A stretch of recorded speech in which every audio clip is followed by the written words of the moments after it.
sure so him get through. See him 24 hours, so why you have to? When your kids do good, you buy them jewels. Wang and Rajiv buy their own tools. We keep getting wealthy. Big when I sell and more one piece. Nobody watch how me clocks lean. Soon start supply Walgreens. Stocks large when you plant trees. Them fields them out of football, go up on no mummer. You and you, sir. And it's a baker me bill from a buller. Sent me a dispensary, supplying them with good earth. Acres over markets. Link me wife when me want sex. Cause when side y'all breed, child support that lead, farming over flossing. Investment over profit. Inheritance for me seeds, me alright being mean. Do the earth tempting. Still watch how me spending. Budget 9 cow, 12 goat kid. Millions when them get big. Build up a ranch and rent it. Ground produce must plenty. Ice party vending. Each bag cost empty. Partner draw me fix mine. Invest back in a Bitcoin. Blockchain virtual gold. Demands inflate in time. Invest in my merch. Give back to which church? Pastor go look a work. Grab my farm then a dirt. Acres over markets. Link me wife when me want sex. Cause when side y'all breed, child support that lead, farming over flossing. Investment over profit. Inheritance for me seeds, me alright being mean. Marlon just did that, hear that? Alpha boy. Ghost music, Bototo, Bush.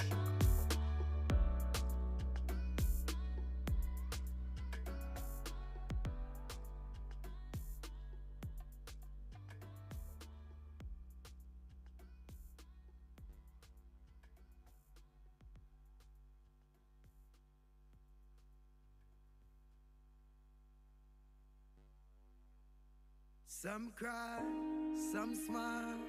Some fight every day. We rise to the top, cause we know what it takes. Through it all we survive, yet still hold the faith. Unchangeable, Lord unchangeable.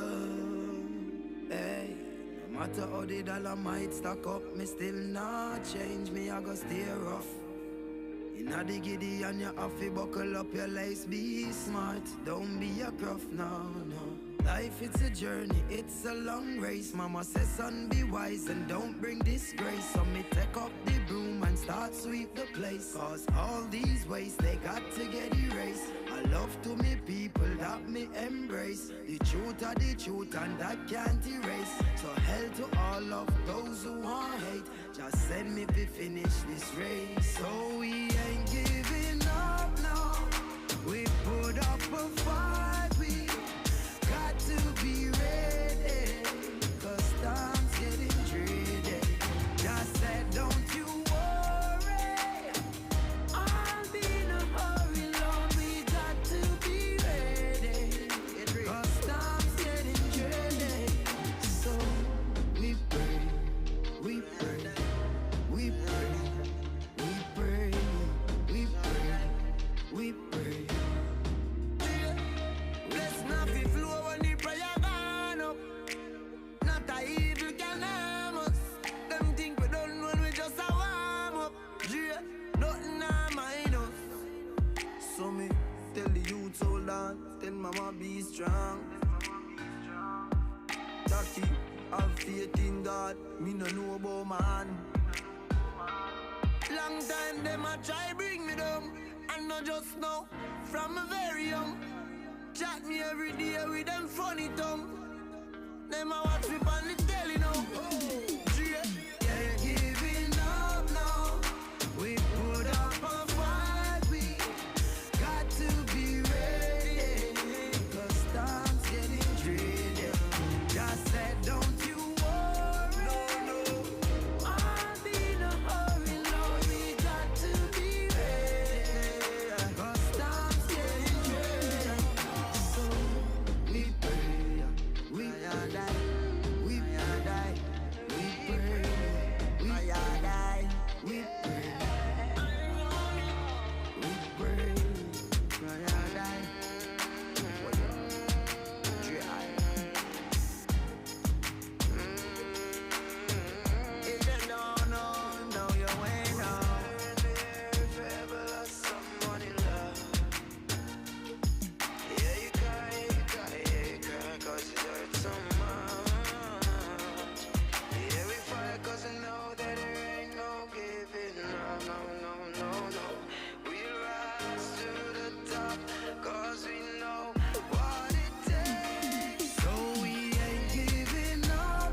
night eye by day, nor the moon by night, nor the pestilence that lurks in dark places, nor destruction that wasteth at noonday.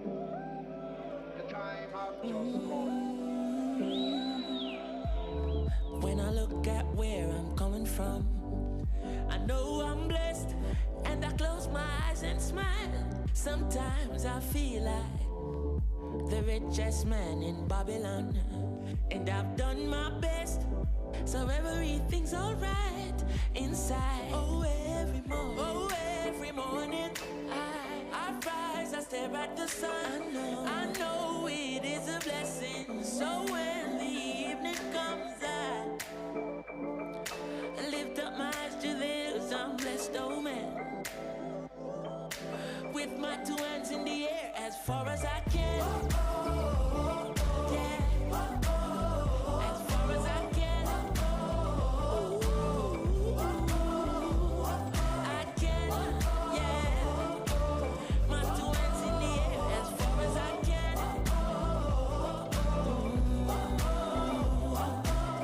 Oh, every morning I rise, I stare at the sun. I know it is a blessing, yeah. Lift up my eyes to the hills, I'm blessed, oh man. Ooh. Sometimes I'm lost and far from home, but I'll find my way. I follow my heart, I know I'll be found someday. While I'm lost, I learn and live. What do you say? Let's have a good time until that day. Oh, every morning I rise, I stare at the sun. I know it is a blessing. So when the evening comes, I lift up my eyes to the hills. I'm blessed, oh man. With my two hands in the air as far as I can.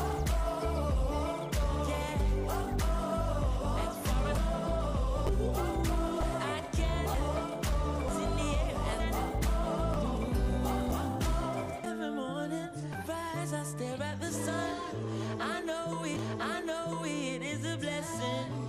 Yeah, yeah.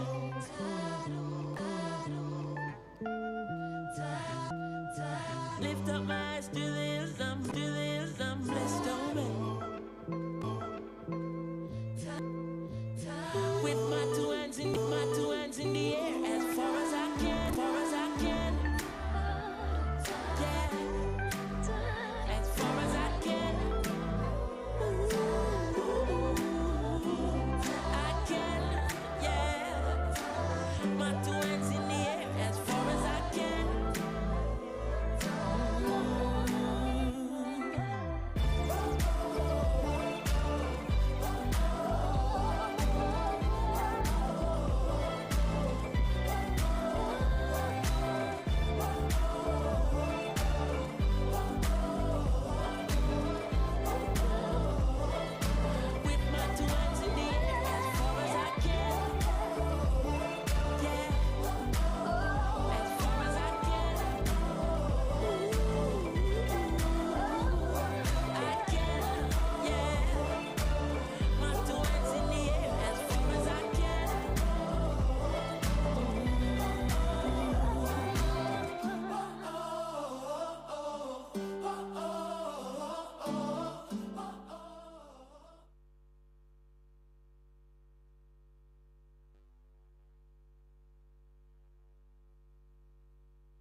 The reach of my voice, a pleasant morning, and welcome to this morning's ceremony.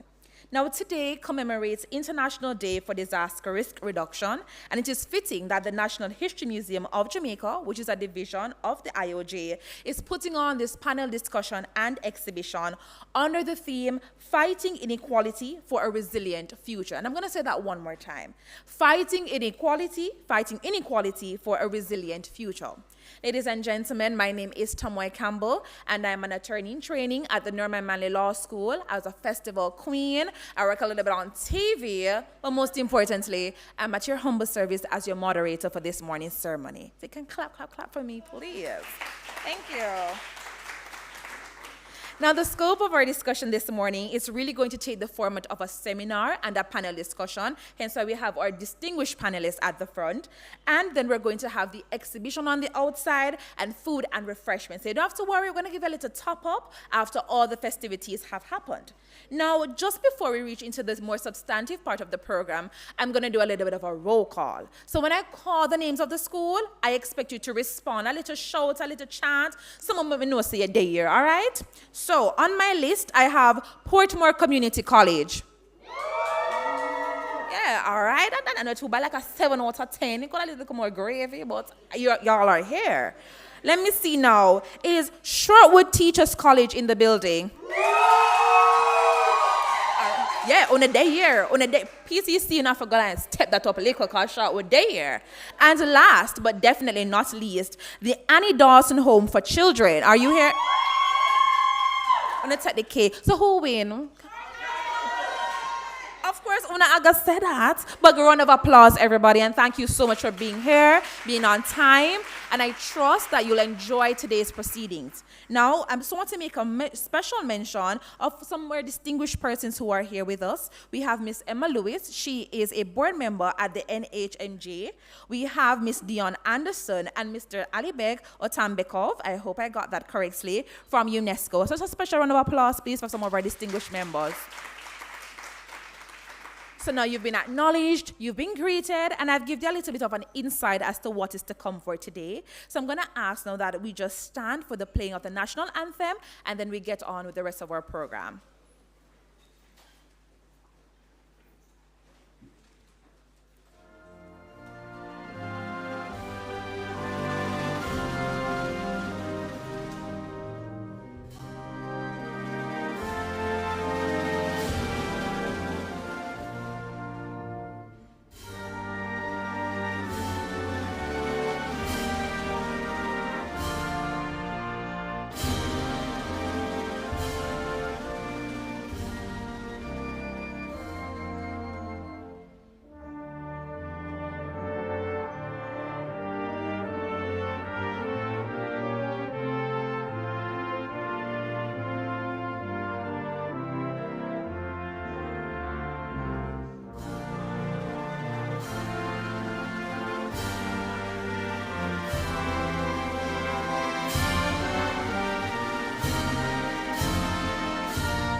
You may be seated.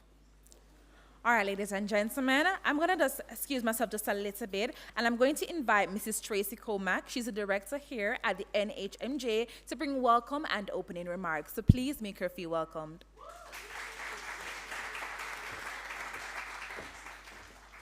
Thanks, Tamoy. So Tamoy has already spiced up the air and welcomed you all. But again, I am apologizing for the absence of our executive director, who has to be in another meeting here today. So I'm doing the remarks on his behalf. So it is with great honor that I welcome you all here today, both you here in our audience and those joining us online, to celebrate International Day for Disaster Risk Reduction in the second week of Heritage Month. The theme for this important day is fighting inequality for a resilient future. And I wish to remind you that by remaining informed and sharing what we know, we can collectively make progress each day to reduce disaster risk, loss of life, livelihood, and good health. Special welcome to our panelists, Dr. Shani Roper, Dr. Leslie Gale Atkinson, Mr. Evan Thompson, and Mr. Lance Scott. And I really have to extend a special welcome to Shani Roper and Leslie Gale, because for those who don't know, they are really former members of staff here at IOJ. So welcome home, ladies. feel comfortable, and thank you for agreeing to be on the panel with us today. I'm confident that the panel discussion is informative, engaging, and can say with certainty that each attendee will leave our lecture hall feeling motivated and inspired to do their part in reducing conditions that regularly expose the vulnerable among us to disasters. I also want to add special welcome. We mentioned Emma Lewis is here from our board, but also Tanique Heslop from the Ministry of Economic Growth and Job Creation. She works in the Climate Change Division. So welcome, Ms. Heslop. And then I will close by saluting UNESCO. And we have our two reps here from UNESCO, Ms. Dion Anderson and Mr. Alibek. And Alibek, I don't want to spoil your name, so I'm going to leave it at Alibek. But thank you so much for supporting this event here today. And also to mention our very own staff from the Natural History Museum of Jamaica. We planned this event with very, very short notice, and we're glad that we were able to make it possible. And of course, we could not have had this if we didn't have our audience. So thank you all today for coming out. So we thank you for taking time to show your support, and have a great rest of the day. And let me just apologize from now. I'm going to have to run out shortly to join that meeting where our ED is at. I'm sorry that I'm missing most of the proceedings, but it's being recorded, so I will join when I can. Okay, so have a good day. Thank you. Thank you so much, Mrs. Comack. So just before we go into the next part of our session today, I'm going to ask a quick question because I trust you are listening. Just by a raise of hand, what is the theme for today's event? It's giving I wasn't listening. What is today's, Mrs. Ada strong and that? Or hello? Want a confident and? Okay, Miss, you need to stand, say your name and your school, and attempt to answer the question. Good morning, everyone. No, wait. Oh, no, I'm the manners. Say that again, please. Good morning, everyone. Good morning. Nice. Hearing my voice. My name is Alicia Ellis, and I'm from Portmore Community College. And the theme that we are focusing on today is fighting inequality for a resilient future. Kid Star student, on a clap for her, please. I don't want a little crackers and tea clap, and I want a strong arty clap. No bad mind, girl. Oh. Thank you so much, ma'am. You're correct. So I have more questions to ensure that you're listening, you're taking notes, and you may have a little prize. You may never know. So, yes, Jeff? Everyone has to use the microphone. We're recording and streaming. No matter what the sound like in the room, everybody has to use the microphone. Okay, all right. Okay, so Mr. Jeff told me that when we're going to be answering questions, you're going to have to come and use the microphone and to ensure that the persons joining virtually can also hear. So just keep that in mind going forward. All right, so now we're going to turn our attentions to the screen because we're going to have a video presentation from the UNDRR's message on International Day for Disaster Risk Reduction 2023. So please turn your attention to the screen.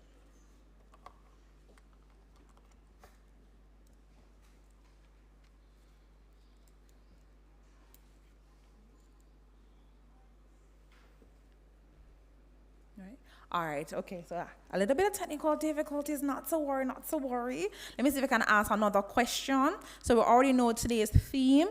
Tell me the name of the board member who's in the room. So, obviously now listen when we are talk. All right. I'm gonna make this really easy.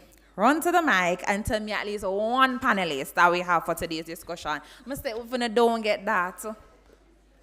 Oh, I have somebody. Claps, please.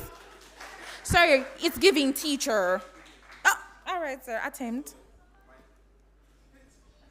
My name is Joe Johnson. Okay. And my colleague is actually. Okay. That's too easy. Tell me somebody else and come from your school. Fair is fair. On a clap for the lecturer, please. All right. So now we've gotten that out of the way. Until the presentation is ready, I'll just move into introducing our panelists. Now, ladies and gentlemen, when I got the bio, I was impressed. And people do too much years at school. It's giving bright, it's giving star students, and it's going to be giving informative conversations. So as I make the introductions, I'm going to ask that the panelists just make their way up to the stage and ensure that you clap for them and make them feel welcomed. So one of our first panelists is Dr. Leslie Gale Atkinson Swaby. She's a lecturer and archaeologist at the UWI-UE. Now, she is in the Department of History and Archaeology at UE, and she's also a graduate of the University of Glasgow in Scotland and the University of Florida in USA, where she obtained her BA in History and Archaeology, and then her MPhil in Archaeological Studies and PhD in Anthropology, respectively. It's giving bright. She has over 20 years experience as an archaeologist, a cultural resource manager, researcher, and educator. Dr. Atkinson Swaby has written and edited several publications on Caribbean archaeology and rock art. And this includes serving as the editor of The Earliest Inhabitants, The Dynamics of Jamaican Taino 2006, and the co-editor of Rock Art of the Caribbean with Michelle H. Hayward and Michael A. Cincono in 2009. We can get some nice calm me porridge clap for Dr. Leslie Gale, please. Thank you. No, I don't want energy run down because this is now Dr. Shani Roper, curator at the UE Museum. Now, Dr. Shani Roper is a curator at the University of the West Indies Museum Regional Headquarters. She began her museum's career at the Institute of IOJ in the Museum of History and Ethnography, now National Museum of Jamaica, and she later served as former research officer and acting director at Liberty Hall, the legacy of Marcus Garvey.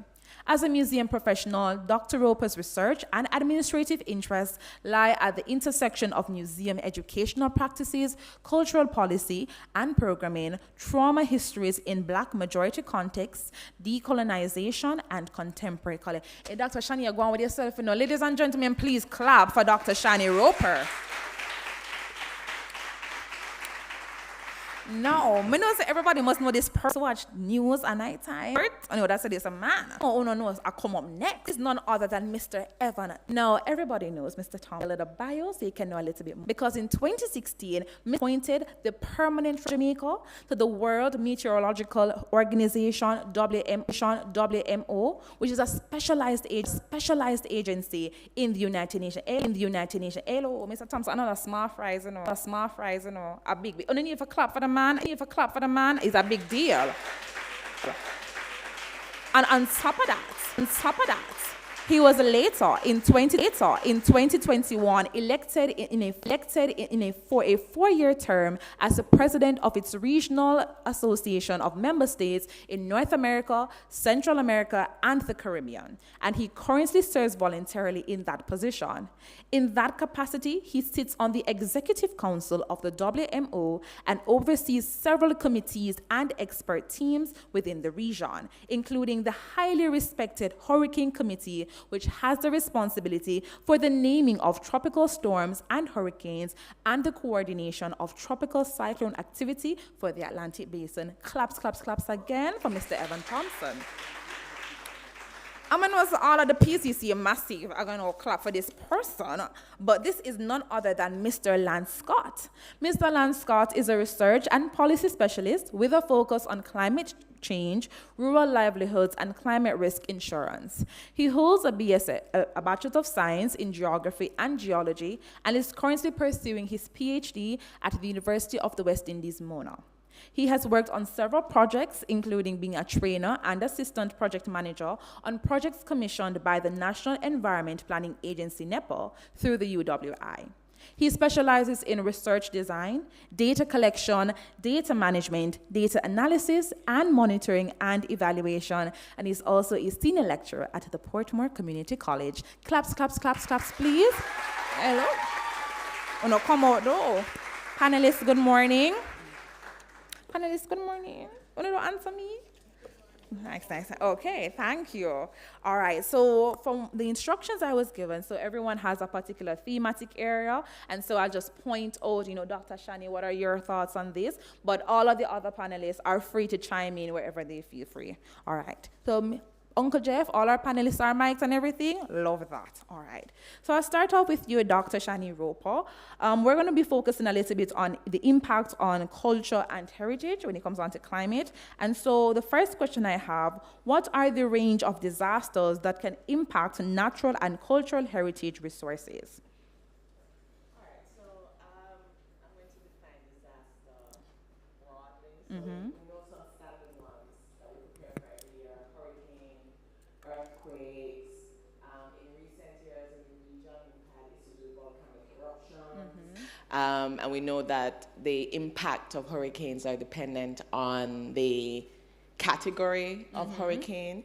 But I think when we think post-pandemic, disaster has to be very broadly defined beyond natural and man-made. And I think in the cultural sector, we prepare for the standards: fire, hurricane, earthquake.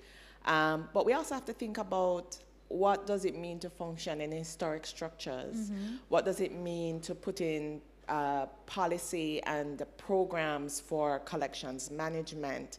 How do we plan for example, social disruptions, right? So if we think about the situation in Haiti, for example, how do we prepare our staff to navigate incidents, right, that are human-led, right? If there's a social uprising, for example. So one of the things that we recognize post the pandemic is that when we think about disasters, we have to be far more expansive, you know, in our definitions.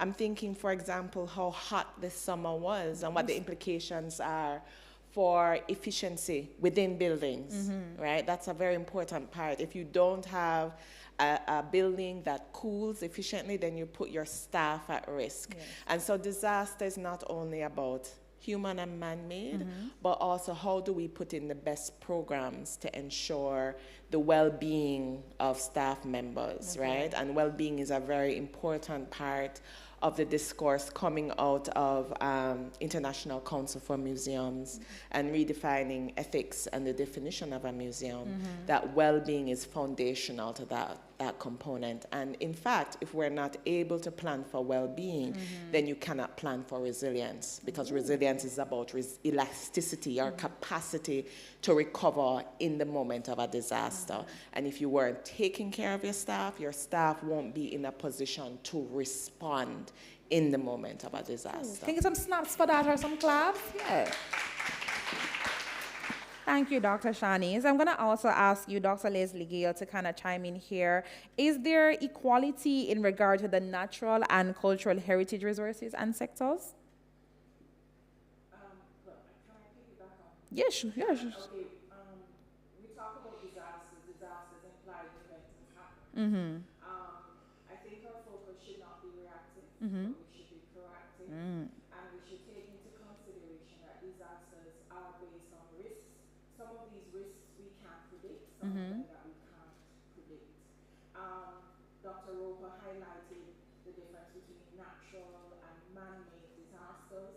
You know, we are more familiar with hurricanes, but we don't need a hurricane to happen in Jamaica for it to be a significant impact to our natural and cultural heritage sectors. A simple storm, although storms are not simple, but I'm just saying that it's not categorized as a hurricane. Right. It have disastrous implications such as flooding in some places, so triggering landslides, storm surges.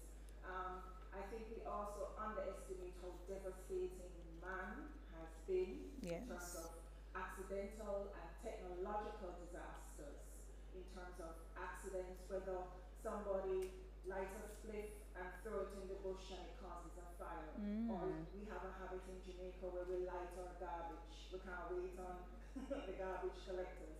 When these things get out of control, it can have devastating impacts. In terms of even arson, we are here downtown, and most of my working life has been here, and the amount of older structures that we have lost because of careless fires.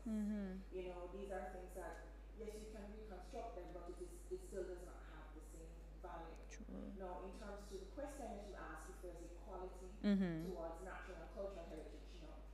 I don't, let us take an international example. Years ago, the lungs of the earth. What's the lungs of the earth? Amazon. What am I referring to? Amazon. No. Trees. What Amazon. space in the world am I referring to? The Amazon. largest one. Amazon. The Amazon, the largest rainforest in the world. Second largest is the Congo, right? When the Amazon had thousands, it was over 3,000 wildfires years ago. Where were people? Where were the protests? Where was the mobilization? Where was the interest? No, but Notre Dame caught fire. And no disrespect to the historical importance of Notre Dame. But oh my gosh, the world was in tears.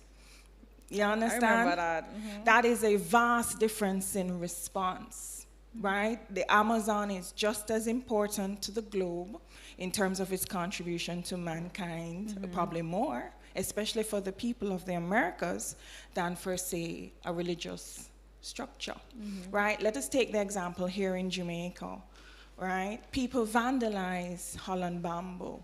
They take the bamboo. Now, Holland bamboo is a protected site. When you're dealing with protected sites, means you're not supposed to take anything, damage it in any way. People use the bamboo from Holland bamboo to make products to sell. That is a disaster waiting to happen. People may say, oh, a man just want to eat a food and you fight against the system. No, this site is protected for a reason. Right? This site has been created over years, hundreds of years, right? We cannot have those attitudes, right? So I find that there is a difference in the treatment towards natural heritage versus cultural heritage. And in terms of cultural heritage, the focus is largely on sites and structures.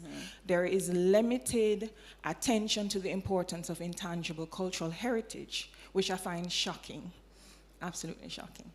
I'm sorry for going so long. No. I want to ask, just something comes to mind now. So what are we supposed to do though, Dr. Leslie? Like, so am I supposed to be doing protests? What can I do from my small space to lend my voice to protect some of the natural and cultural heritage things that you spoke about? Well, I think to protect something, you have to know what you have.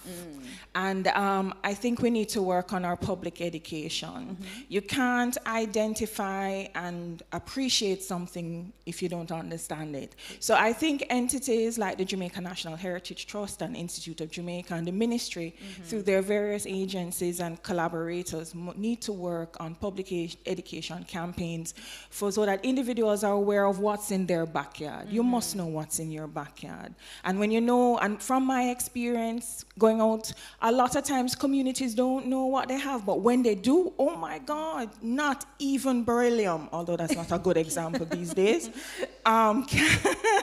can protect that site the way those community members, the pride that they have in these resources. So we have to start there. All right, so I'm going to go to another theme and then we can come back. I want to hear from you, Mr. Thompson, still talking about the impacts of disasters in Jamaica. What are some of the recent major disasters that have affected Jamaica? And how do these disasters introduce or amplify inequality for a resilient future? Okay, thank you very much for the question. And I have to applaud these two presenters before me because they have so much information right there that they're sharing with us. And I believe information is really, our dispensation of the information is really what will eradicate the inequalities, I believe, because the inequalities are built up over time. And until we equip or empower residents with the information that they need, we really will have those inequalities for a long time. But your question really had to do with the disasters that we have experienced here in Jamaica. Mention was made earlier about some of them that we quickly come to our minds. You know, we talk about the storms and the hurricanes. Some people ask me, what do I do the rest of the year when it's not hurricane season? Because in their minds, somebody who works at the Met Office is only engaged with, yes, you work for 6 months of the year and maybe only 2 months because that's when we have the height of the hurricane season. So let me dispel that myth, first of all, because the work continues all the time because we're always impacted by hazards.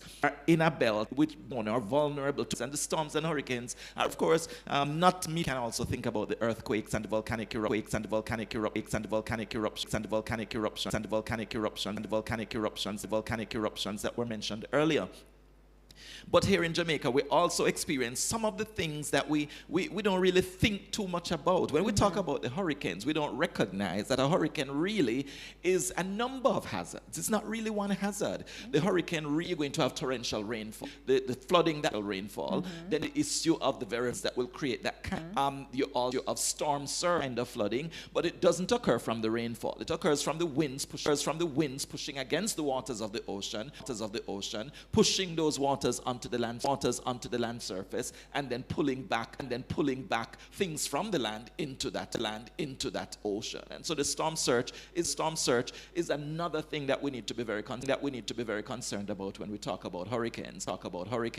And then outside of that, there is a secondary impact of even the rainfall and so forth. That is the landslide. That also is one of those unfortunate situations that develop because of a hurricane and on other flooding events. So that's one of the things that we need to remember. But then there are some other systems that we have to be concerned about. In more recent times, you hear the Met Service talking about troughs. You hear that term a lot more now than you used to hear it. But sometimes the flooding that we experience has nothing to do with a hurricane or a storm. But it might be some other low pressure system, something that is moving over our area, whether it's on the surface or way up in the upper atmosphere, but that impacts our weather in a way that we really need to take protection. And the kind of damage that we could experience from this could be quite significant. We have torrential rainfall from a trough that is in our area as well. And then there are the other things that was mentioned. We heard about wildfires. The Met Service has been talking a lot more about bushfires, because these are fires that develop sporadically. They just develop from time to time. We don't know when exactly we'll get it, but the Met Service has been moving toward being able to predict that so that we can have an idea of what to expect and when. So that is moving information into the public domain once again. So the bushfires are another thing that we look at. But then there are so many other things that many years ago, we weren't talking much about the heat. And now we're talking about heat. That's a real hazard that we're dealing with now. The heat that we're experiencing, the heat waves that we experience across different areas of the globe. And even in Jamaica, we're seeing where temperatures are trending above the norm on a much more long-scale basis. So there are so many other hazards that we have to deal with now. And we have to reduce the kind of inequalities that exist by providing the information and also enforcing in some ways what needs to be enforced to ensure that people remain on the better side of the law, yes, but also on the better side of protection, so that they will really be taken care of, because somebody is looking after them even more than they're thinking about looking after themselves. Sometimes we are our worst enemies because we believe we're helping ourselves, but we're really destroying ourselves by what we actually practice. I see. You know, Mr. Thompson, you're speaking and something just comes to mind. I do my little part. I don't throw rubbish in the river. I don't burn no fire. I think I'm an eco-conscious person. I do my little bit. But when other people do that, I am obviously impacted. And then you spoke about something about the law. You know, that's my bag right there. Yes. And so I did international environmental law in undergrad, and I think we were sometimes looking over some of the different legislations that we have. And I will be frank, very small fines and penalties exist for environmental infractions, like $20 and that is no little money. Anybody. So when that happens now, I don't understand the enforcement aspect when it's trivial fines and penalties are assigned to things like that. Doesn't that go to show, I suppose, the posture of our country when it comes on to environmental issues? Yeah, we believe that anything goes, and whatever makes our life comfortable, we deal with that. Wherever we see our economy or economic situation improving, I mean, we place our houses at some precarious places. Really, houses should not be there. So sometimes the enforcements, even with the urban planning or generally the planning in our country, enforcing land use and some of the building practices that are necessary. There are some things that just must be enforced just so that we can protect our peoples. And we have to ensure that we even from time to time, we may have to enforce even evacuations in the event that we are threatened by something that is going to wipe out neighborhoods or wipe out certain communities. We have to ensure that we tell tell people this is what is going to happen. And where we can't see it from our perspective, we have to enforce and say, you just need to move from here, or else we're going to have something that is more difficult to deal with than you are imagining at this time. Understood. Any other panelists want to chime in before I move to Mr. Scott? So one of the things I wanted to talk about is memory loss, right? How memory is lost in the community. So I am fairly sure that most people here have no notion of Hurricane Gilbert. Some people would have been born, no man, don't raise your hand, because if you lived through Hurricane Gilbert, you have dated yourself. But more recently, and I walked into IOJ, there's a whole new set of new staff. But a couple years ago, when we had Hurricane Ivan, and Ivan didn't hit Jamaica directly, Ivan skirted around Jamaica. And the consequence of Ivan was that sand moved from the Caribbean onto Palisados. So you had one lane of traffic in and out of Port Royal. What people don't know is that historically, Port Royal was never connected to Jamaica. Port Royal is a sand dune that on low tide, you could leave main Jamaica and go out to where Port Royal is. Port Royal is complete sand, which is why you have the 1692 earthquake, right? Now, what happened in that moment, and I mean, Leslie and I know because we're history people and we're preoccupied with things that don't happen recently, right? So we knew, we've read books, historic books, that would say, yeah, low tide, high tide. High tide, you can't, if you're out there, you can't come back in. And sand completely covered Palisados, right? And in fact, the land that you see on the boardwalk side was created because of that. And it has actually since receded because of the stabilization of flows in and out, right? But the year of Hurricane Ivan, we had about 3 tropical storms. It meant that IOJ had to close multiple times in preparation for disaster preparedness. We have actually not had something since then. And what you have happening is what happened between Hurricane Charlie and Hurricane Gilbert. A loss of memory of the impact of natural disasters on everyday life. So people were not prepared for Hurricane Gilbert.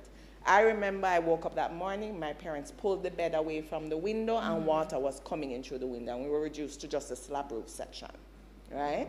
So one of the things that those of us who work in the cultural sector as well as in built heritage, and a lot of architects are also talking about it now, the ways in which we do away with the old architecture, not bearing in mind that the old architecture withstood more natural disasters than we deal with now.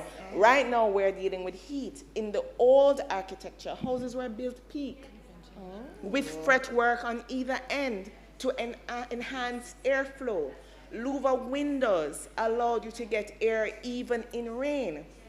So what we are going to face eventually, when we compare to what's happening in the US when they have heat waves, is that we're going to start having people die during heat waves. Wow.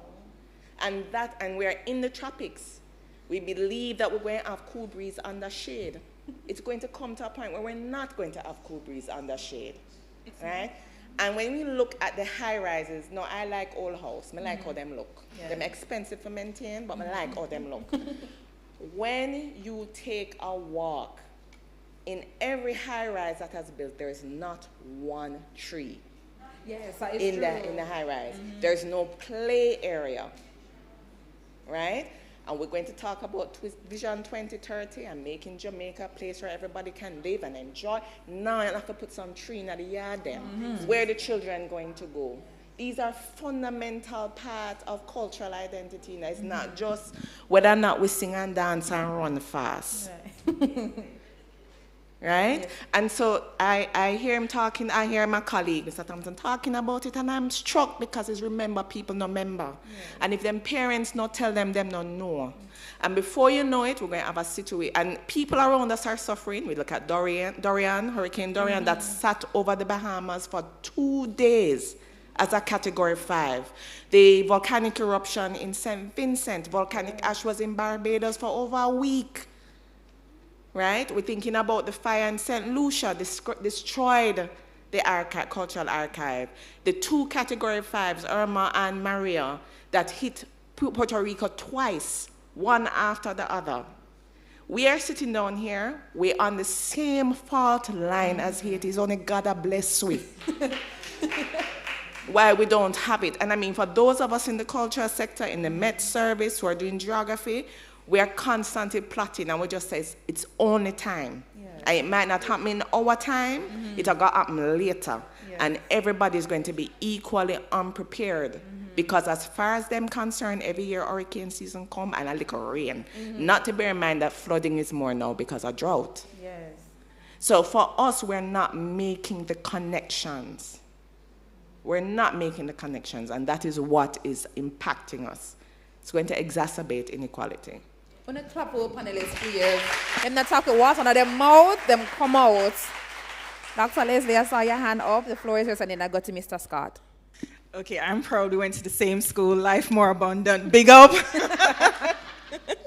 Well, I agree with everything that Dr. Roper has said, but I want to add she is lucky because she had slab roof, I had zinc roof, so Gilbert took my roof. Oh, God. All right. But you raised an issue about the laws and implementations. Yes. I just want to add, this is a fundamental problem we have, not just in terms of protecting our natural heritage resources, but also in our heritage resources were very antiquated. All of them need, if not elements of them, the policing and the sanctions. Started at the JNH for almost 17 years. When I started, they were working on the revision of the GNHD Act, and they still are. Unfortunately, many of these legislations take years.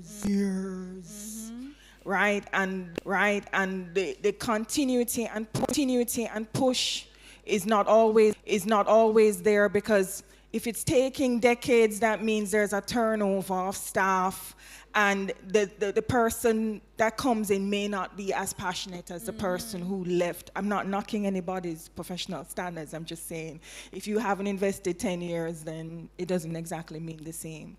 So I think we're in protecting our resources and ensuring that we can become resilient and bounce back in the period of recovery. We have to make sure we invest in capacity building, not just in training, not just in facilities and resources, but in terms of our legislation. Yes. So that has to be a major drive. So true. Snap, people. All right, Mr. Scott, I want to hear from you. What group of people in Jamaica are most impacted by disasters, and why? All right. Thank you. So, interestingly, if I may just quickly speak on a couple of things that were mentioned. A lot has been said. And, you know, one key theme I've seen coming out of the conversation is climate change. And climate change is real. You know, we are witnessing the increased hurricane intensities. You know, perfect examples were given in terms of Puerto Rico. Another telling example would have been Barbuda, that was virtually destroyed. You know, Jamaica has its fair share, or has had its fair share in terms of that. So climate change is real. And when I think about climate change, if I may just speak briefly on resilience. You know, when we talk about resilience, what comes to mind?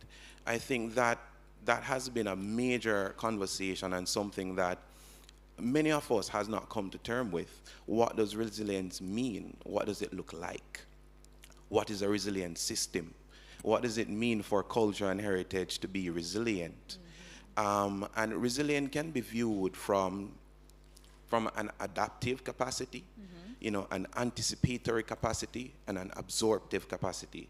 So if I could just speak briefly on the absorptive aspect, because as you mentioned, Dr. Roper, earlier, when we think about culture and heritage, we normally think about it as being something priceless. How can you, say, get insurance for something that is priceless? So we have to start to rethink and reshape some of our conversations in order to be able to access, you know, to be able to absorb these disasters when they happen, because they will.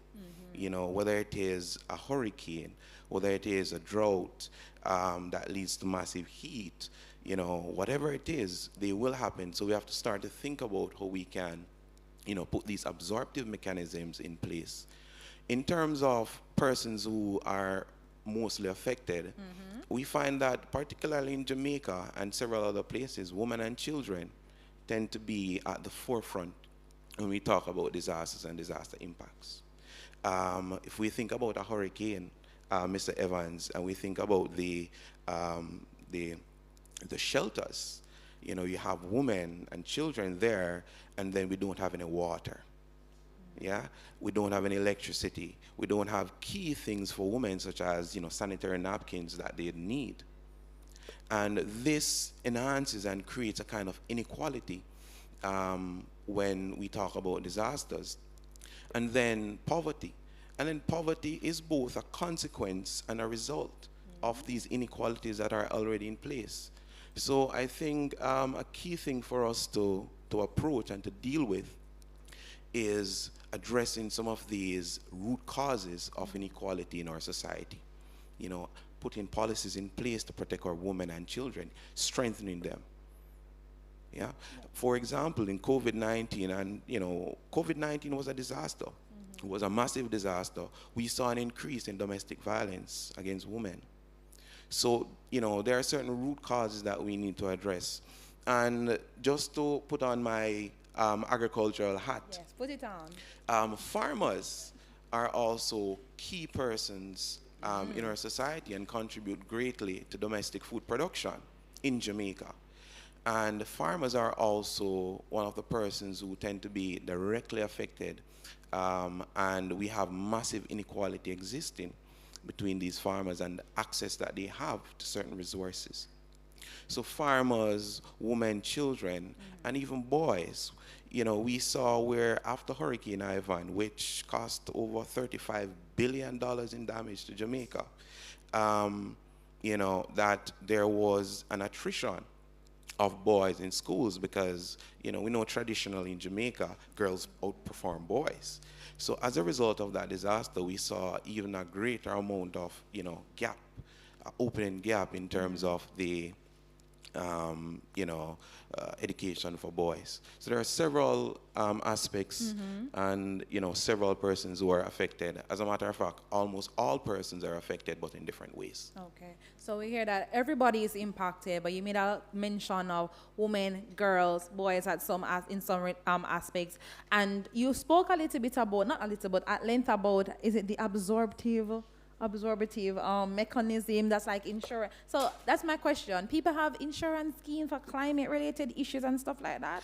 Very good question. So in recent years, there has been, I'd say, a proliferation of insurance products at different scales. So we've seen regionally the Caribbean Catastrophe Risk Insurance Facility that has been, you know, implemented since 2007. But more so, we've seen where private entities such as GK Insurance has also implemented the livelihood protection policy. We've seen where JN has put a climate smart loan. So we do see a growth in terms of insurance products to deal with climate change and climate disaster risks. Okay, and while I have you here, oh wait, Dr. Ashani, you wanted to say something? The cost. Cost of it, right? Because so if for those of you who have not yet acquired, if you're going to buy a home, you need peril insurance, and you need wide-ranging peril insurance for fire, hurricane, and so on. You need to decide whether you're going to insure the contents within the home or you're just going to insure the structure. Now, you don't know until you reach the bank, so may I tell you so you can plan for, right? Okay. Now, one of the issues that I have with the insurance facilities in terms of climate is that we actually don't have a culture of insuring in Jamaica. Because insurance is expensive and it always comes when you have no money, right? Okay, so we don't have a culture of insuring. And because enough people are not insuring, the cost of the policies cannot go down, right? And we do know post-pandemic, the rates for insurance for homes went up. Not for car, for homes, right? Now, my issue with that, and I appreciate it, BCIC just announced a policy where they're facilitating flexibility in terms of you can insure at a low rate or at a high rate. Of course, that's something that you'd match to your income, right? But one of the things is that we need a little bit more education about navigating insurance, right? And then the second thing is to understand, on the flip side, that if you have more people insuring, then the price of insurance goes down. It should go down. Same for them, so we're doing well, but inflation, I don't know, right? But, so for me, while we're thinking about absorbency, we still come down to public education. I think that is ultimately what we come down to. How do we educate our public in such a way that they buy into the things that allow for resilience? Right? Yes. Because we use resilience very loosely in Jamaica. You know, when we talk about resilience, we are talking about somebody that can take hardship. Yes, we're not talking about their mental health after hardship. We're not talking about the structures that lead to hardship. We're just big up resilience. So we have to redefine resilience in Jamaica. That's the first thing, right? But the second thing is that we need the public education too. And then the third thing is that we need to offer diverse products, options. You can't say you'll give a payment plan and a 2 payment you can get for get the payment plan on your insurance. And those things don't make any sense, right? And so ultimately, even though there's a diversifying of product, right, we have not put in a program that allows for some kind of sustainability and a willingness to buy in that is reflective of the context in which majority of the people are living. I think that is a key part of nativity and resilience. So true. People, classes in session. Dr. Student, she wants to add something. I just wanted a question for Miss. All right, so I'm very materialistic, and I am from the natural and cultural heritage. Material based. Sorry, corrected. I didn't mean that materialism. No. What I'm curious about, how do we ensure natural heritage sites? Right? How do we ensure cultural heritage sites? Right? Many of these sites, that's a big question, if they are insured, I don't know IOG and JNHT and NEPA's business, and JCDT and whatever, but the focus is largely on a structure, from my understanding of insurance, or some physical object. A constant thing we have been, highlighting is that many of these resources are priceless. You cannot really ascribe an economic value. We in the cultural sector, we've been constantly pushed to try to do that, but there are certain things in life you cannot put a price to it. So I can't put a price to my friendship with Shani. All right? Not saying that somebody else may not have a dollar tag associated with her. I'm just using the example. How do we navigate those scenarios? It's difficult. Yeah, it's very difficult. And if we think about, say, for example, the environment, because for a very long time, we knew the environment was important, but we treated it as we wanted. But then, the conversation of the economic value of the environment came into play, and then we start to have economic valuation of the environment to say, okay, the Amazon will be valued at, say, this amount. And that changed the conversation because persons were able to see the value in it. I think a key thing for us to consider is to find what the value would be for persons or from persons. If we think that, or if we know that the value would be, okay, if we put $1 value to it, that would make persons more attracted or make persons more willing to do it, maybe that is the approach we have to take.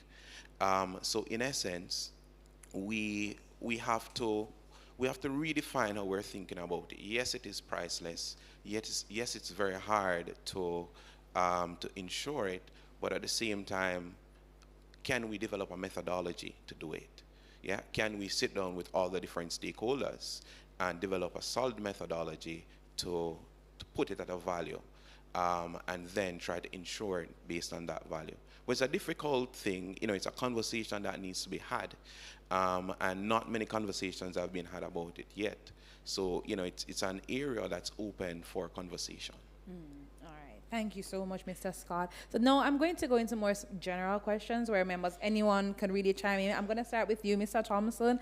You'd have touched a little bit on it, but could you elaborate further? What are some of our areas of weaknesses in disaster resilience and recovery?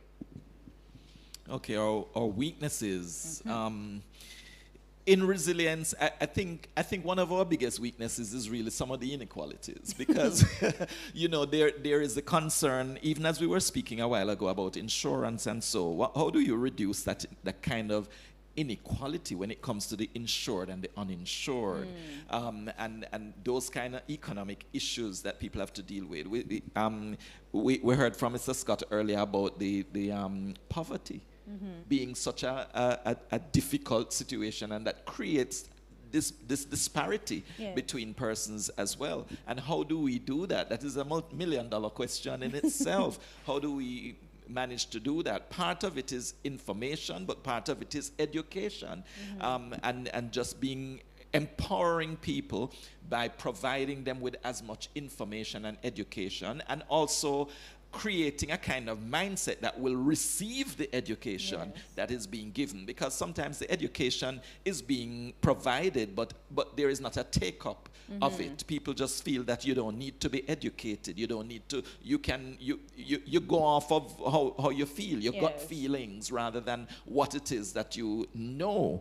And sometimes the information that is passed around is not accurate information. Places that we go to get our information, sometimes not wholesome, and not we can't really depend on some of these sources. I know a lot of us, many young people in the audience here, a lot of us really get all our information from social media.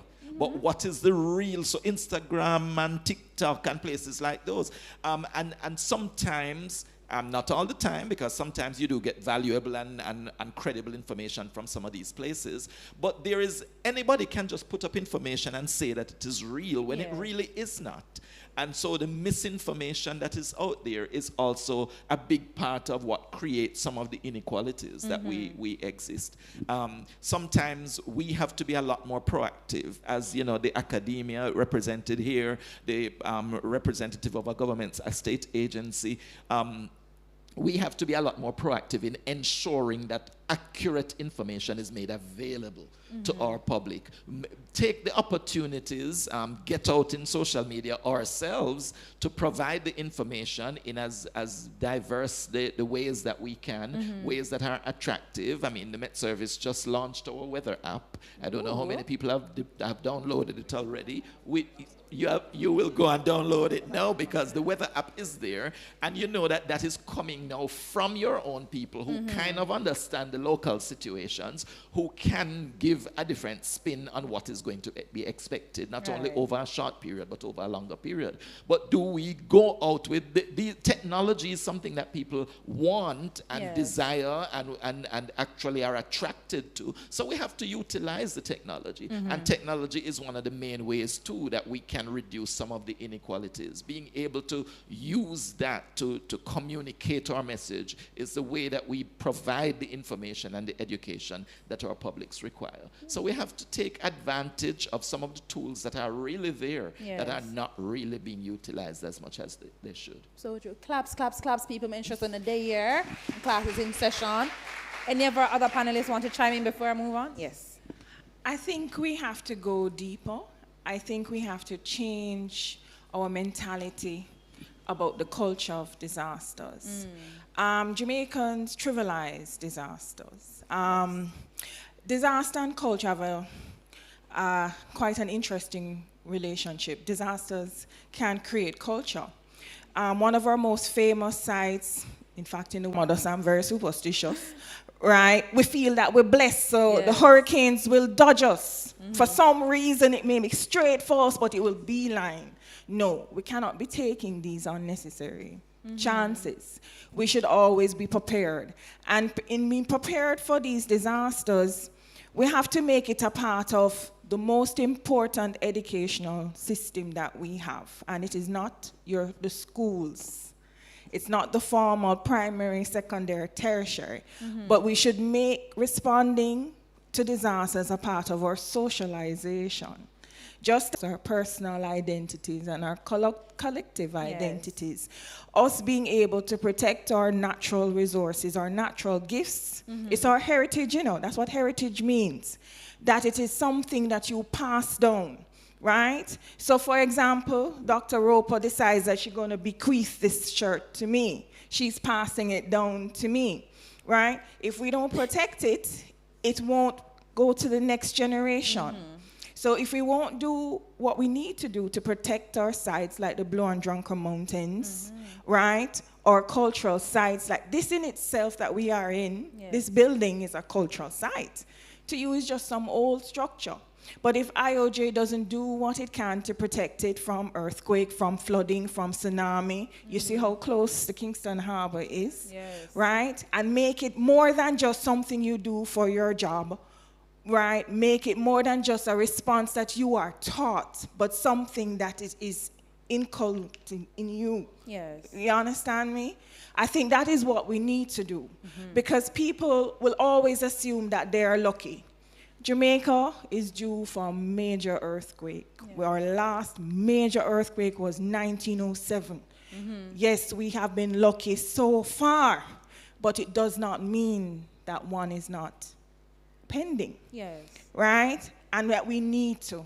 We need to make a more deeper effort in terms of our attitudes towards disasters. I totally agree with you, Doc, because, you know, it's funny. I was in Barbados in the summer, and there was I won't say a storm, but a heavy rainfall was coming, and without fail, all the media houses are like, work, school, everything closes at 3 o'clock. People got an opportunity beforehand to prepare. Supervisors and bosses were giving people like little packages of food. I mean, it's just how responsive people were. They didn't take any chances. And it was like something that would have been covering majority of the Caribbean. When I called my parents in Jamaica, everybody lounging, liming. There was a possibility that it could affect Jamaica, but we're just living on the mercy of God. It's vibes, living on the mercy of God. And it's so funny because the Bajan people, nothing serious happened, but it's just the level of proactiveness that was really shocking. I went home early from work. I had all of my things. It's like people took, if it's a single drop of rain, they take it seriously. In Jamaica, it has vibes. No, but Barbados has significant flooding. They have a problem with significant flooding. So they have to respond, and they would have responded to the volcanic ash that would have hit them. And the last time they had volcanic ash was in the 70s when that same volcano erupted. So without fail, if the volcano in St. Vincent erupts, Barbados is going to have volcanic ash. And if you have volcanic ash is a crisis because it's cement. It basically becomes cement on your roof and your house can collapse on you. So they have an issue with flooding, and they know they're going to have an issue with volcanic ash, and the monitoring of the volcano. The volcano is not sleeping. Blue Mountain is a dead volcano, right? The volcano in St. Vincent isn't sleeping. So they know there's an alertness to the crisis that will happen. Puerto Rico had both hurricane and earthquake. And so they're very aware of the inability of the US government to respond effectively to their crisis, and also what they need to do on their end. And what we need to remember is that there is an interconnectedness. Each of us on this panel are coming from different areas of specialization, right? The response to disaster preparedness, planning, recovery, and resilience has to be a community response. There's no one fit for everyone. That's so true. We all need to come to the table. We need to say these are the laws that govern how, because what governs the cultural sector is different from what governs the Met Office. Yes. Right? Or the private sector. We all have to do disaster planning. We all need to know this is your exit. This is where you gather. How do you respond in an earthquake? Yes. The last earthquake that we had, what, 2 weeks ago? Was it 2 weeks ago? Me hear the foundation of my house move. And I said to myself, all right, with the between me and the children, how we are going to manage this? Because the foundation of the house move. That was just 5 on the Richter scale. And when the earthquake happened in Haiti, for those of us who knew, we were worried. That earthquake in 2010 that caused all of that damage from which Haiti has not recovered, those of us who knew were worried because we're on the same fault line. So the fact that it affects them no means that we can get a ricochet after. Right? And a lot of times earthquakes are happening and we're not moving it. I have a colleague in geology. And one day, the geologists were explaining to me that Jamaica was being pulled apart, like a millimeter at a time. And it would barely move, but over the course of the years, the land mass is shifting. No, I live here every day. It would never occur to me that where I work up at UWI, next to the Mona Dam, below Long Mountain, that I could be at potential risk. Right? And what it goes to show is that there is actually a disconnect between what scientists know about what is happening to the land mass that we occupy versus how those of us in the other sectors are functioning. So we build first, but we consult geologists and geographers after. How many of us know that Jacks Hill is on a fault line? If you grow up in Jacks Hill, you could wake up one day and don't have no backyard. Wow. Yeah? And it's history me training, but I have great respect for people in geography sciences. Because they are the ones that can tell you this is how your life could fundamentally change overnight. Yes, and Jacks Hill is prone to wildfires. But we don't know. We have all the pretty house up at Jacks Hill. Yeah? All the pretty house up at Jacks Hill. It is on a fault line. So if we have a proper earthquake, none of them pretty house are gone. I want to know how the insurance works. Too, because I know say insurance know that Jacks Hill is on a fault line. Right? You talk. No, but we have to. You know, I'm trained as a historian, work in museums. And when we talk amongst ourselves, we see the concerns, you know, so we know, say, IOJ, so the building that is IOJ today is a post-1907 construction. It's a post-1907 earthquake construction. This building has been in this spot since the 1870s.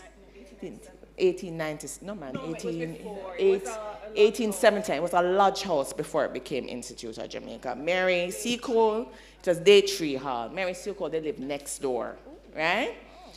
Which is National Library. This building is a post-1907 construction, and it has not evolved in response to how downtown has changed.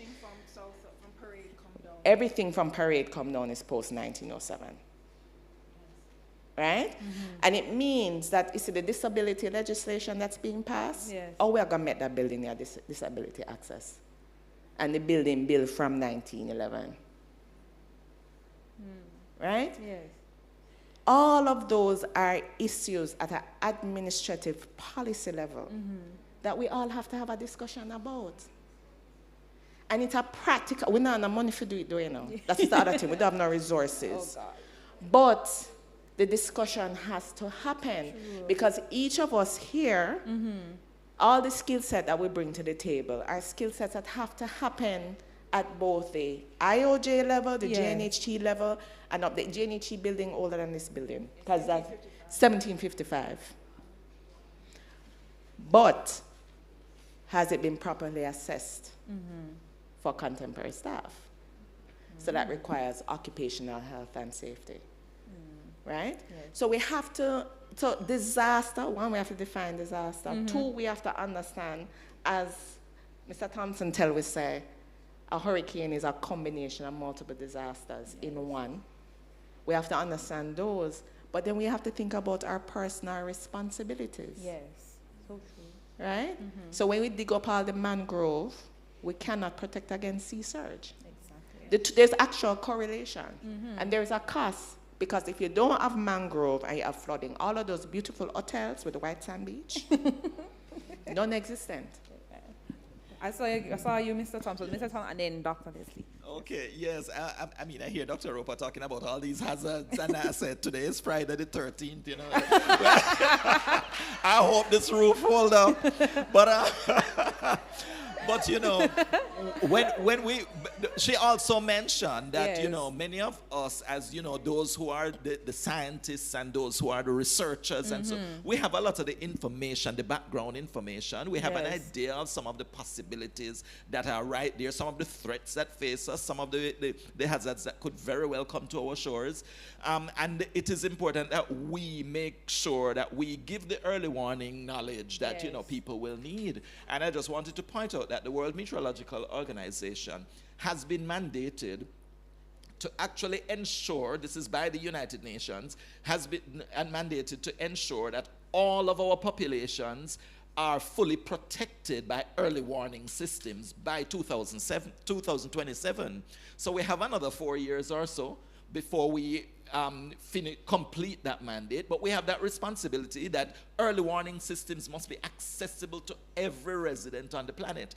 And it means reducing some of those inequalities, because where there are vulnerable groups that are not being reached now, we have to make a concerted effort using the community connections. Dr. Roper was also saying that everybody has to join up together to make sure that that information is made available to everybody so that they will be protected. We have to put the systems in place, whatever kinds of tsunami warning that we need, whatever kind of earthquake warning is probably a little more difficult because they don't know exactly when that will happen. Hurricanes, nobody should wake up tomorrow morning and hear that what affected us last night was a hurricane and we didn't get any warning from the Met Service. I don't think I would ever live that down. So we have to make sure that the warnings are delivered to our people in whatever forms are necessary. There are some who will not be able to read text, and so we have to make sure that there are other ways they can receive. Some of them will not be able to hear, so the radio communication that will help them. We have to find a way to provide something else. There are some who are illiterate, so the reading is not going to work, so we have to use some color coding to say, okay, when you see red flashing, you know it's a serious warning. If it's green, it means, okay, you're okay, you can sit down for a while. If it turns yellow, you know, getting ready because something might happen. So we have to have these various ways to communicate and make sure that everybody receives the warning. The indigenous, the people who are the Maroons, wherever they are, the people who are in the high scale, Jacks Hill, or wherever, we have to, or where you say you live again?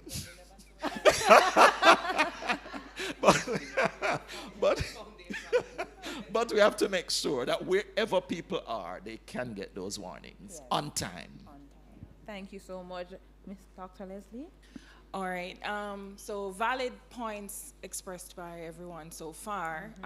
Going forward, I would love to see greater collaboration amongst those with the knowledge, right? And also, we should not just focus on the knowledge from researchers and academia, but we should also respect the traditional knowledge. We must respect our traditional knowledge, our indigenous ways. I mean, all the way in, well, I don't know where some of you come from, I'm assuming, but all of us are indigenous to this land in some way, meaning that we are descendants of people who have lived here, so we have ties to this land. And there are a lot of things in our intangible cultural traditions that can teach us in terms of how to prepare and to respond to disasters. But also in planning for the future, I don't know how many of you realize it, but majority of our parish capitals are coastal. I think the only exceptions are Spanish Town, not quite coastal, but depends on how you define coastal. Sorry. May Pen may not be viewed as, and Mandeville, but it floods. All right, but the proximity to the coast, and especially the consequences of climate change, right? We need to start thinking of better strategies in terms of where we keep what we treasure most, right? If you notice, although the waterfront is nice and romantic on a Friday evening, it is what? By the waterfront. There are lots of potential hazards just being there. Everything from Port Royal Street down to Ocean Boulevard is reclaimed land. For those of you who don't know that, the original boundaries of Kingston was North Street, East Street, West Street, and Harbour Street. The Harbour Street is above Port Royal Street, so that means it was added after. It's not a natural boundary. All right, so that I'm not saying the engineers didn't do a wonderful job, but we haven't really been tested in a long time. All right, so we need to have serious considerations where we keep our major repositories, our cultural bearers, where these resources are concentrated. A lot of these entities, like here, are buildings that are retrofitted, meaning they were not naturally built to be a museum space, right? They were not naturally built to be an exhibition space, right? They're for technical no. Put our money. We don't walk the walk. We don't walk the walk. Walk the walk. The walk. And would Jamaicans memory too short, right? So we need to start thinking about, right, especially if you're gonna piggyback on heritage and tourism, but not even for that, just for Jamaicans to have appreciation of our culture and our identity and where we're coming from. Protecting these resources, right? And we need to think about moving away from the vulnerable coastline. But that is going to take money and a level of investment that people are not willing to do at this time. But these are definitely things that we need to talk about in the future to identify more secure spaces to house these supposed national treasures. So true. You know, we haven't had a tsunami in a very, very long time. 18th century, right? If we had a tsunami right here, right now, unfortunately, all of us would be gone. It is not propaganda. You understand me? It is an actual reality. Yes, they were going to say that the Kingston Harbour may be a protective buffer. But why are you going to risk lives on probabilities that have not been tested? All right, so since we have the knowledge is here. There's no shortage of knowledge. Our challenge is harnessing the knowledge, disseminating the knowledge, not just within, the agencies and entities, but to the people. We really need, to push for that. Ladies and gentlemen, please clap for our panelists. They've been talking, and all I'm getting is one whole heap of notes. My paper for so when I ask the questions, and when it's time for Q&A, make sure not have any questions. Mr. Scott, I know you wanted to chime in, so I'm going to give you the opportunity to do so. Right. Just to expand on early warning system, which I think is such an important aspect of, disaster management. There's more to be done. Because even though, especially in terms of hurricane, we've done an awesome job, when it comes on to earthquake, we are still lacking. And I think that's where, collaboration is also very important, bilateral collaboration rather. Because say, for example, Japan has such a high-tech, earthquake early warning system that within seconds, citizens are able to know that there was an earthquake and to start acting accordingly. Here in Jamaica, our system is still archaic. Yeah. So when it comes on to say earthquake and earthquake, response, I think if the resources, if the human capital is not available locally, we need to try to get that and to ensure that these facilities are in place. And I think it ties in nicely with the weather app that has recently been launched, because once persons have that on their phone, it could be used as a disaster early warning system for whatever the disaster is. So I think we should really expand our horizons, Yes. Especially as regards to earthquakes, because again, my background is in geography and geology, so I am fully aware about the earthquake that is due, and the fact that we're on that plant and garden Enriquello fault.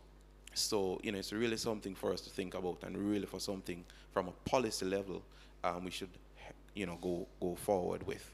Thank you so much, Mr. Scott. A round of applause again for all our panelists. I'm going to now turn over the floor to you, members of our audience. If you have any questions, any comments, it could be pointed to a particular panelist or just generally, and any of them who are so minded could respond. Let's give this around 3 to 5 minutes for Q&A, comments, questions. The floor is now yours. I know so the people never come up here and talk all of that, for to sit down and don't say nothing. So, any questions? Oh, when you can clap, please, people. We have somebody coming up for a question.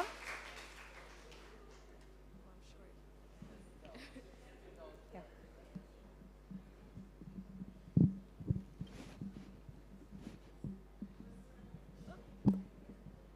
Okay, good morning, everyone. I'm Ail Alexander. I'm from the University of the West Indies. I'm majoring in geosciences, so geography and geology. And I'm not sure if it's a question or just something that I've realized, but we keep mentioning that, we keep saying that we're not prepared for like some natural disasters, as Mr. Scott was saying just now, especially earthquakes. And I just want to add that I really don't think that Jamaicans are really, I don't want to use the word serious. I don't think they take it serious. And as we've been saying, we are due for a major earthquake. And the other day when we had the 5, it was a 5, yes. I was in my dorm and nobody knew what to do. Like, I felt the shaking, and I don't know how I reached under the table, but I reached under the table. And everybody was just still sitting or standing there. Nobody was doing anything. I was like, guys, we need, like, get under the table, go stand in the door jam or something. They start asking me why. And we are not very educated when it comes to this. Throughout primary school, I had no earthquake drills. In high school, I went to 2 high schools. We only had 2. One at the previous one, when I went to 6th form, we only had 1. I think that we need to be more serious. Like, I don't know, like put some laws in place or something. Like each school should have at least like 5 drills per year or something like that, because we don't know what to do. And yeah, it's very serious. So anyone wants to address that? So the laws are there. The problem with Jamaica is a policy program approach. So we do policies, but we don't have effective implementation of policies. And I think we're all guilty of it, because it takes money to implement a policy. So you put the policy in as a buffer, and you put the legislation in as a buffer, but we don't have the resources or consistent resources, or rather it may take too long that it would take 2 or 3 party terms, so nobody wants to put money in it, to put in programming. What we could do is that we could encourage schools more often to have those drills. I'm going to date myself, but I was in high school during the '93 earthquake, which was also about was it a 5 or a 6 or something like that? It was a 5. And I remember because a halo developed over the sun after. I don't know what did go on in the atmosphere, but there was like a halo over the sun. And we all went under the tables, and because we wouldn't have had enough door jam.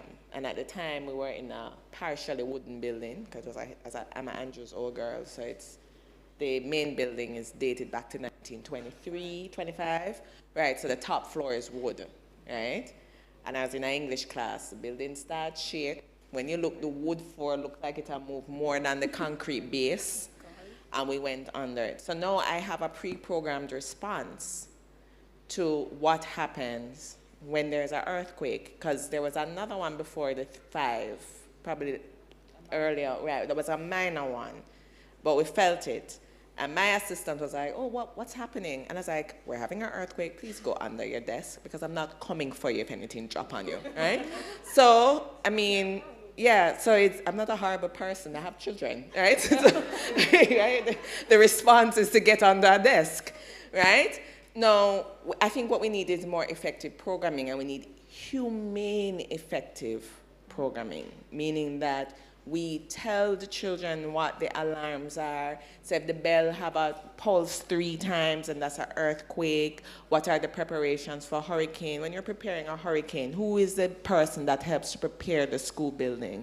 Do we give children little tasks, like put the garbage back? If not that, that's the best way, but you understand what I'm saying? So we need to, it's about inculcating a practice that helps everybody to be a part of the programming that doesn't necessarily require an outlay of funds. Well, fond memories. I was at school also in econ class, and interestingly, our econ teacher was from Barbados, and when the earthquake happened, she didn't know how to respond. So we sixth formers, because we were used to the drills at school, went under the desk like Shani had expressed earlier, but our teacher just stood there and cried. So we had to, after the earthquake, had to be, comforting. No, they don't experience. If they came from Trinidad, yes, they would have experience. If they came from Mexico, they would have experience, but they don't take things for granted. Wow. Our experiences are not the same for all our other Caribbean sister islands, right? So we had to comfort her, through that process. But if there is no formal system, all of us in here are intelligent beings, aren't we? Yes. Yes. So as intelligent beings, we can come up with our own informal responses. You can do your research in terms of what is the proper things that we should do in response to earthquakes or other disasters. So for the lady that's on the hall, right, what you could do, you could form a disaster committee on your hall, right, get people to volunteer, because at the end of the day, we all benefit. The more lives, the most important resource is human life, right? So we don't want any casualties. So you can actually form your own disaster committee and learn strategies. And there are agencies that you can call that can come and do training sessions and so forth. And a lot of these resources are very nominal. You could probably write a letter to the accommodations department at UWI, Office of Student Services, and ask them if they could implement some sort of program. I mean, so I think one of the mentalities that we need to change in Jamaica is that we're always expecting somebody else to solve our problems, right? Equipped with it that can assess if it's not. So start asking questions, who can help us? Right? Stop expecting the Jamaican government, although it should be, and they do, because we have ODPEM, and ODPEM does training, and there are local agencies that do, but not everybody gets the reach and the access. Mm-hmm. But that doesn't mean that we can't, using our intelligent brains, that is between 1300 to 1400 cc, so we're very smart, right? We can use them to do our own informal strategies and stop depending on others, because at the end, you're the one who suffers waiting. All right? Thank you so much. I'm going to go to this gentleman here and then come over to the lady in the red skirt. There first. Thing is on. Oh, no, not hearing him.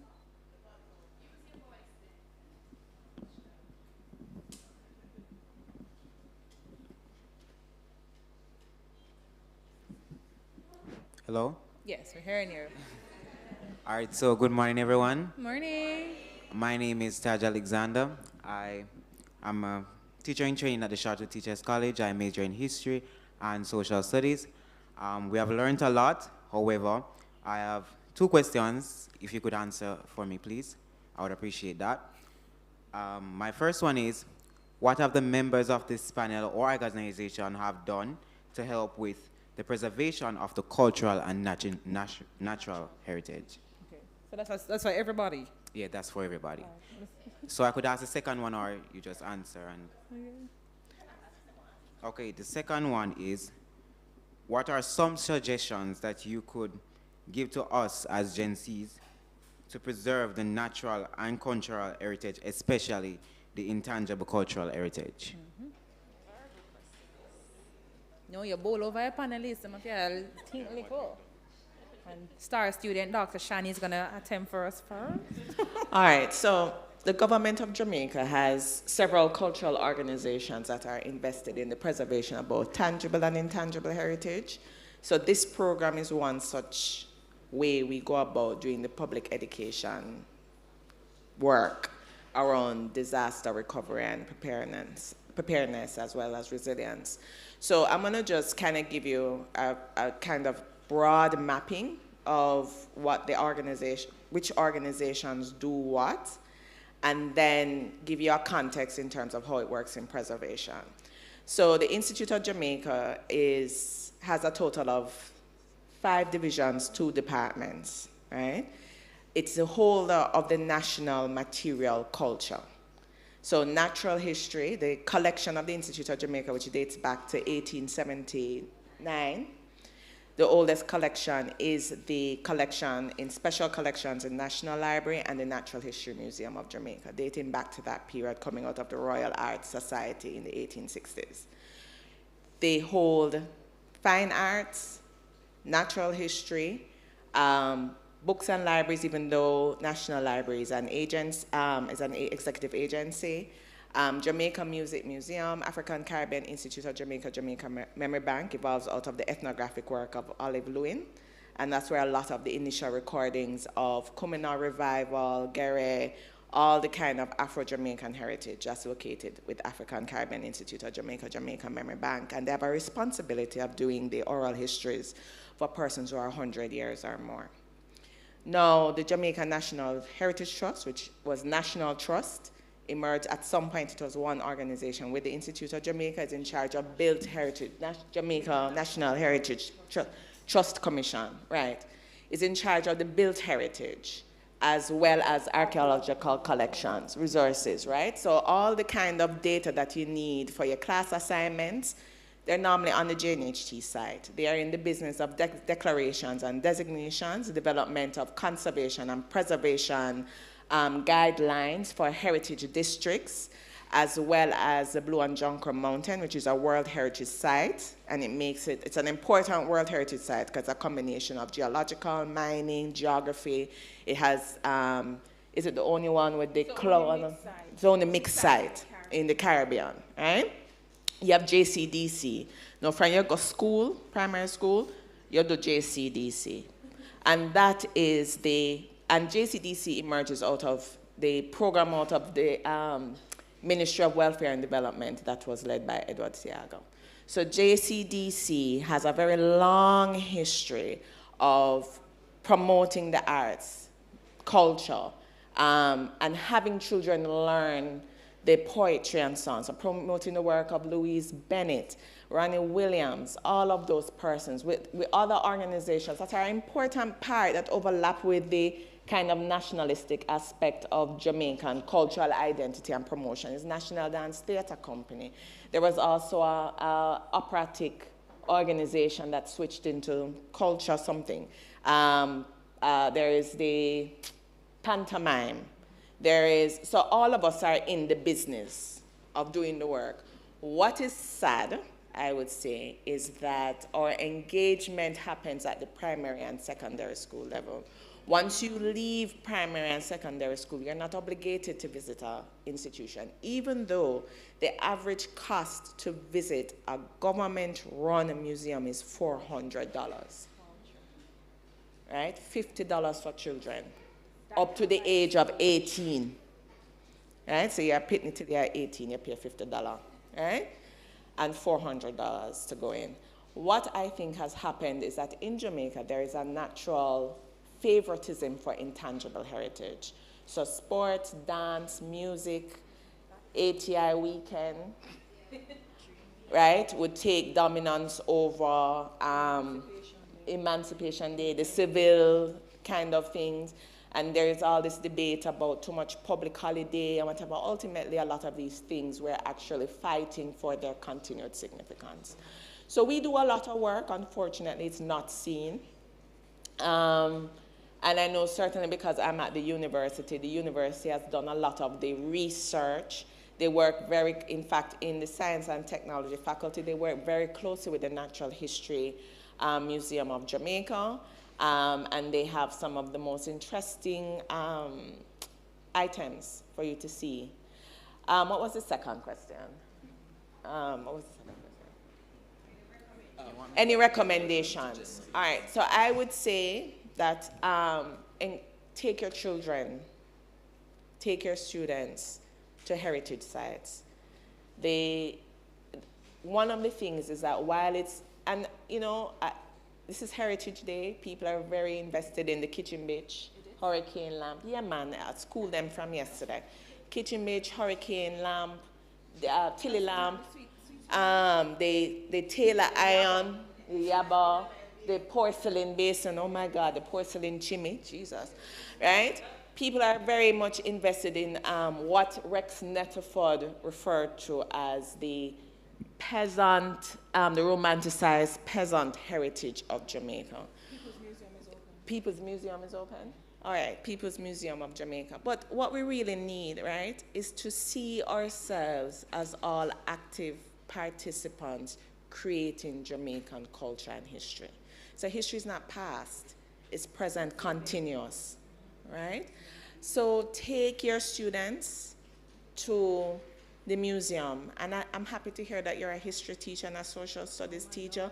Please read some of the book that what is coming out. So I don't want you to give any assignments to your children saying Arawak. That's a no-no, right? That's not in keeping with the current research. We don't want the kind of faux pas that happened with the Hillel assignment in 2018, where they required students to talk about tools of violence and oppression as part of their history assignment. So we want to be very deliberate in how you proceed, but you know, do your part, plant a tree, talk to your old people them in your life, take your students to the museum. Sorry, to add, Jamaica is a beautiful country, whether you're viewing it from above the skies, whether you're on the surface, or whether you're even below the surface, caving, right? You need to know your country. You can't appreciate something you don't know. How many of you have been to Portland? How many, put on, all right. We're from there. How many, okay, those who are from there. How many of you have been to Westmoreland? How many of you have been to the Blue Mountains? Everybody's hand should be up for everything. How many of you have been to the Blue Mountains? They must pass Newcastle. All right, how many of you stopped at Newcastle? Oh, wow. Shani has a point then, right? Guys, you cannot have Germans and Japanese knowing your culture more than you. And it's no disrespect or lack of love for people who love our culture. You cannot promote a culture you do not know. You cannot talk about tourism without culture. The root of tourism globally is natural heritage and cultural heritage, whether tangible or intangible, anywhere on the globe, right? The pyramids of Egypt is cultural heritage. Machu Picchu, cultural heritage. The Great Barrier Reef, natural heritage. The Belize Reach, natural heritage. The Blue Andronko Mountain, natural and cultural heritage. Right? You You must know, you must go. Many, you know what breaks my heart? Many of these attractions are dirt cheap, right? Right? I have people who quarrel about going to National Gallery, paying 4 bills. 4 bills cannot buy you a patty and a box drink, right? It can't even pay JP. I mean, how expensive solutions, right? Contribute. If you went to Europe, fine, the British Museum is free, but to see the Rosetta Stone, you have to pay though, right? If you were going to other cultural parts of the world, you would fork out the 20, 30, 40, 50, 60, $100 US dollars without a flinch. But yet here, you expect it to be free.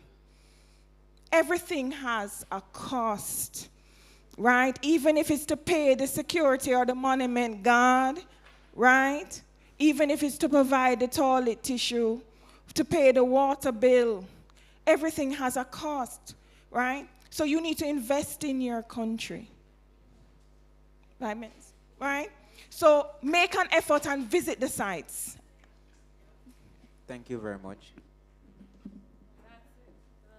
Lady in the red can go ahead and ask your question. Good.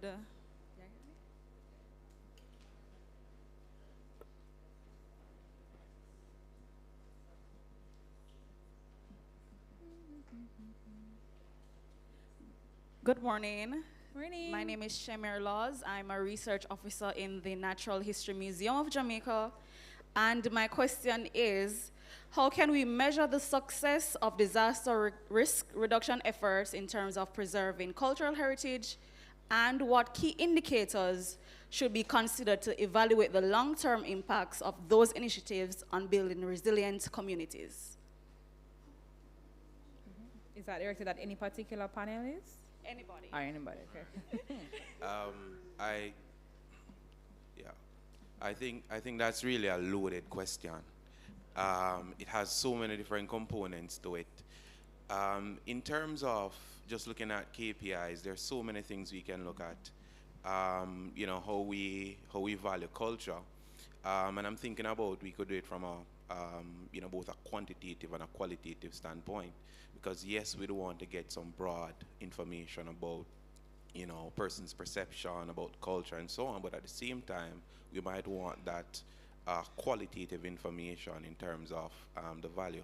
And oftentimes, again, you know, putting a value on certain things, oftentimes is really difficult to, especially from a qualitative standpoint, to figure out certain key performance indicators.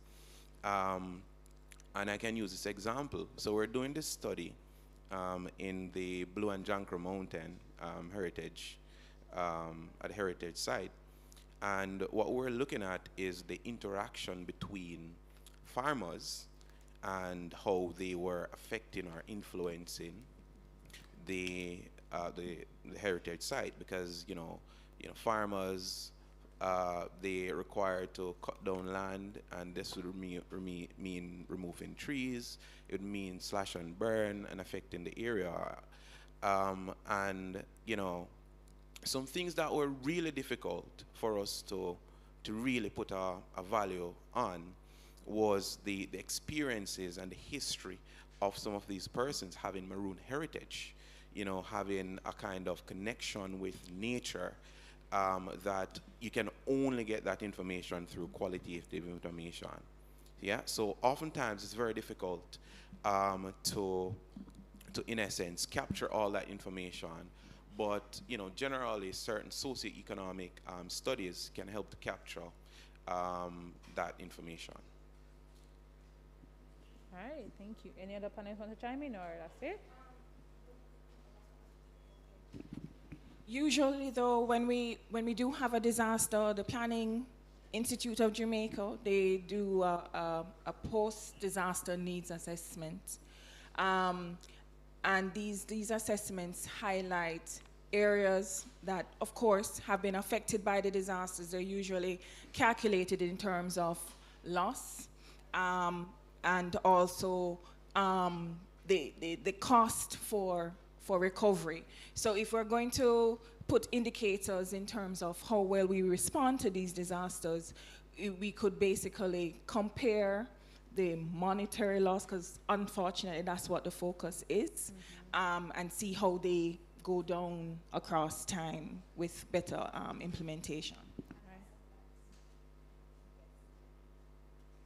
I do think, though, for those of us in the cultural sector, we actually need more data skill sets, because we need to also be able to contribute to the discussion, right? The current practice that's coming out of the cultural sector now, as well as with work with SADIMA, is to train administrators in the cultural sector to do effective disaster preparedness and planning. Because the planning is what helps you to be resilient and have a process and mitigation, right? So mitigation approaches. So I do think that, yes, it's a very loaded question, but within it is also the recognition that as cultural practitioners, we too need to diversify our skill set to make provisions for that area as well. All right, thank you so much. We're gonna go over this side. Lovely lady can ask you a question. You're moving so shy. Oh, the mic is, yeah.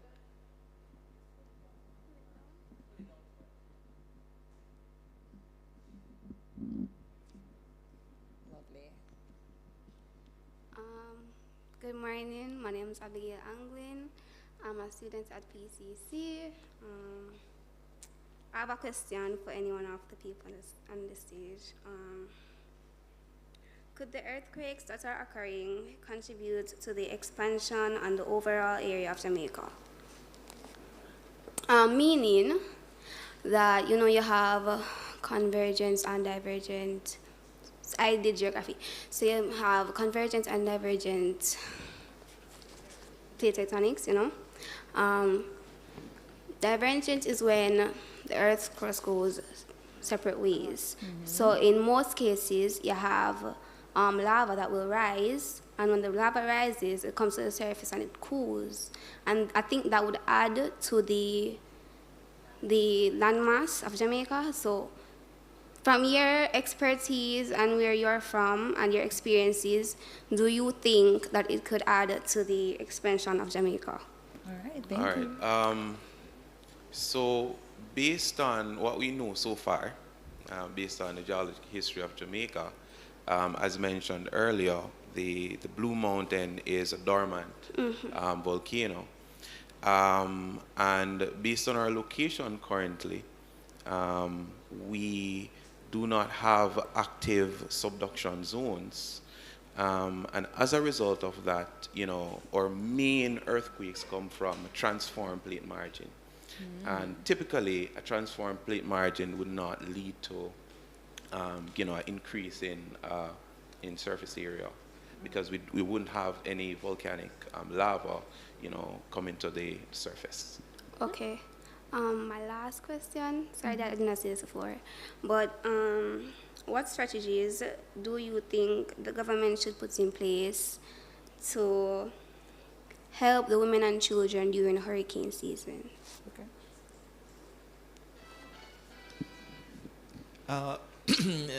That's a question that I need to give a little bit more thought, but I think the government really has a responsibility to ensure that information is able to reach all the persons that need to get that information.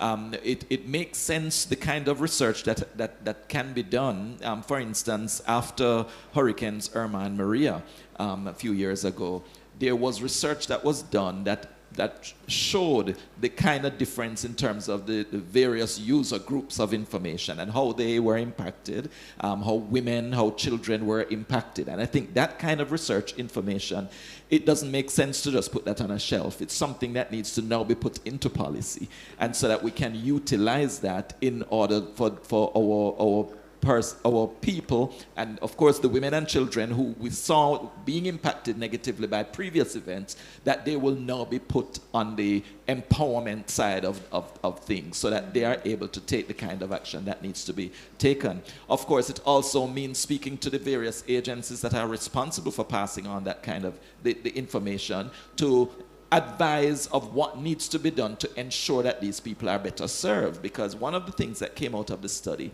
is that information is picked up by women in particular at specific times of the day. When you send out a warning in the morning when people are getting ready to, when you're sending out your children to school, it is unlikely that there's going to be great take up of that information by the women, because they are the more active ones at that time, preparing children to go out to school. So it's important that we even time our forecasts at the right time. So informing us as a Met Service to ensure that we have the capacity, like a weather app, that people can get the information when they need it, rather than telling them 7 o'clock is when we're going to give you the information. If you're not ready for it, then you're not going to get it. We instead have to make ways of making sure information gets to people at the time that they can best use it.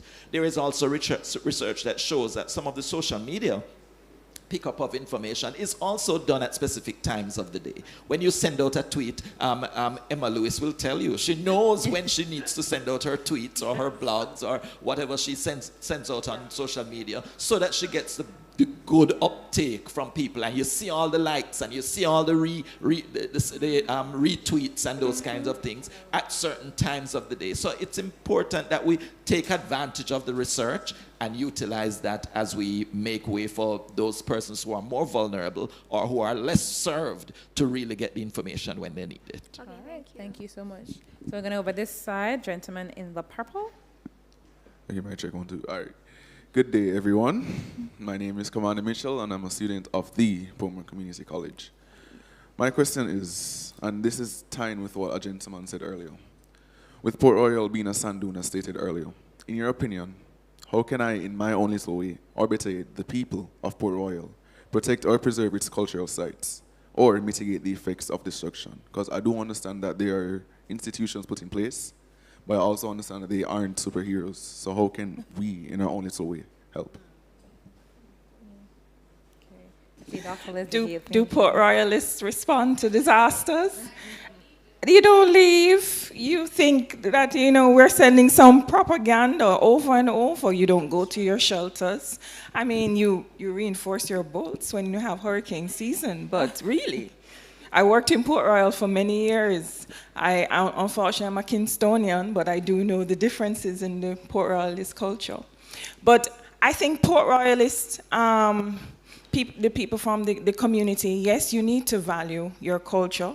You need to listen and realize that, when ODPEM issues a disaster warning, you should take it serious. You should not think that it is going to be luck, and that there should be a much more community-involved response in terms of preparing for the disasters, and also when the time comes for evacuating, you should evacuate. You shouldn't take unnecessary risks with your lives. I'm sure it would make wonderful stories if you survive like Louis Galdi, but we don't want that. So I think Port Royalists have a sense of invincibility, but you did say that you weren't supermen or women. So I think in respecting the entities, the disaster agencies, and in your response is probably one of the ways you can. Yeah. All right, thank you so much. Let's go to our next question over here. I think this is Miss Emma Lewis. Yeah, sure. Very, very quickly, I would like to ask, and armies, which areas are the most vulnerable of the whole island? Which areas are most vulnerable to tsunamis? I have a vague idea in my head, but are there certain communities that should be very much tsunami aware? And my second question is also about communities. There are a lot of community associations. I wonder if a disaster, or or they should have. Should they all put a disaster committee in place? It seems, I think Leslie mentioned that. Should they all put such a committee in place? So, thank you. All right, let me jump on that first question because you're talking about the tsunamis. First of all, I have to put in a disclaimer because the Met Service is not really one of those agencies that has responsibility with that with respect to that, because tsunami are really the result of earthquake movement or volcanic movement. So we don't really have that real responsibility. However, my information tells me that anywhere coastal is really risk of tsunami activity because it really depends on where the earthquake has taken place that will generate those kinds of waves that will move over to the coastal areas. And the thing is, even if you have an earthquake or a movement beneath the sea surf, the sea ground floor, the floor of the sea, to the south of the island, you also will have a kind of wraparound effect around the island that will allow for tsunami activity to be sensed on the northern side of the island. So it really puts everywhere, as long as you're coastal, at risk. Of course, if you're up in the mountains, you have nothing to worry about. You can look down and watch the tsunami. But the truth is, if you are anywhere near to the coast, within a certain kilometer distance from the coast, you will likely be impacted by tsunami-genic activity.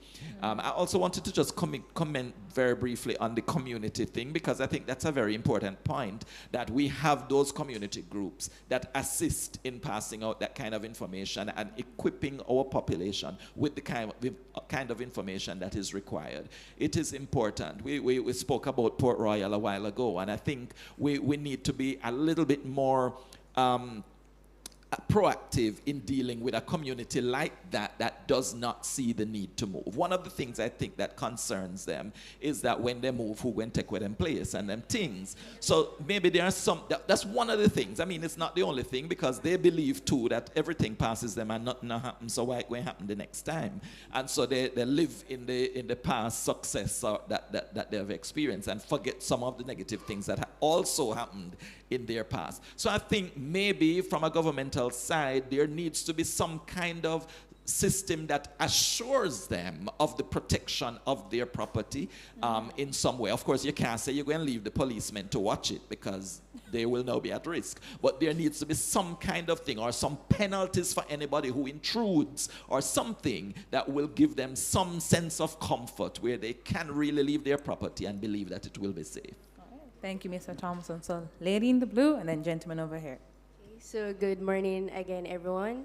My name is Alicia Ellis, and I'm a student from the Portmore Community College. And I just want to make a comment first, and then I will ask the question. So, it's a comment on the trends that I notice in Jamaica as a person who loves to observe, is that there is a thing where mostly of lack of knowledge, and which therefore leads to appreciation, lack of appreciation. And also there's a thing where we're not enforcing the practices that we learn. So the category 5, I think, earthquake that we recently just experienced, you know, if you ask persons, did you go under a table or did you stand up by the door jam, you know, to protect yourself, you know, many persons will say no. So here we're seeing a very significant increase of persons not practicing that much, and which therefore has the panelists was saying, it leads to memory loss if we're not practicing enough.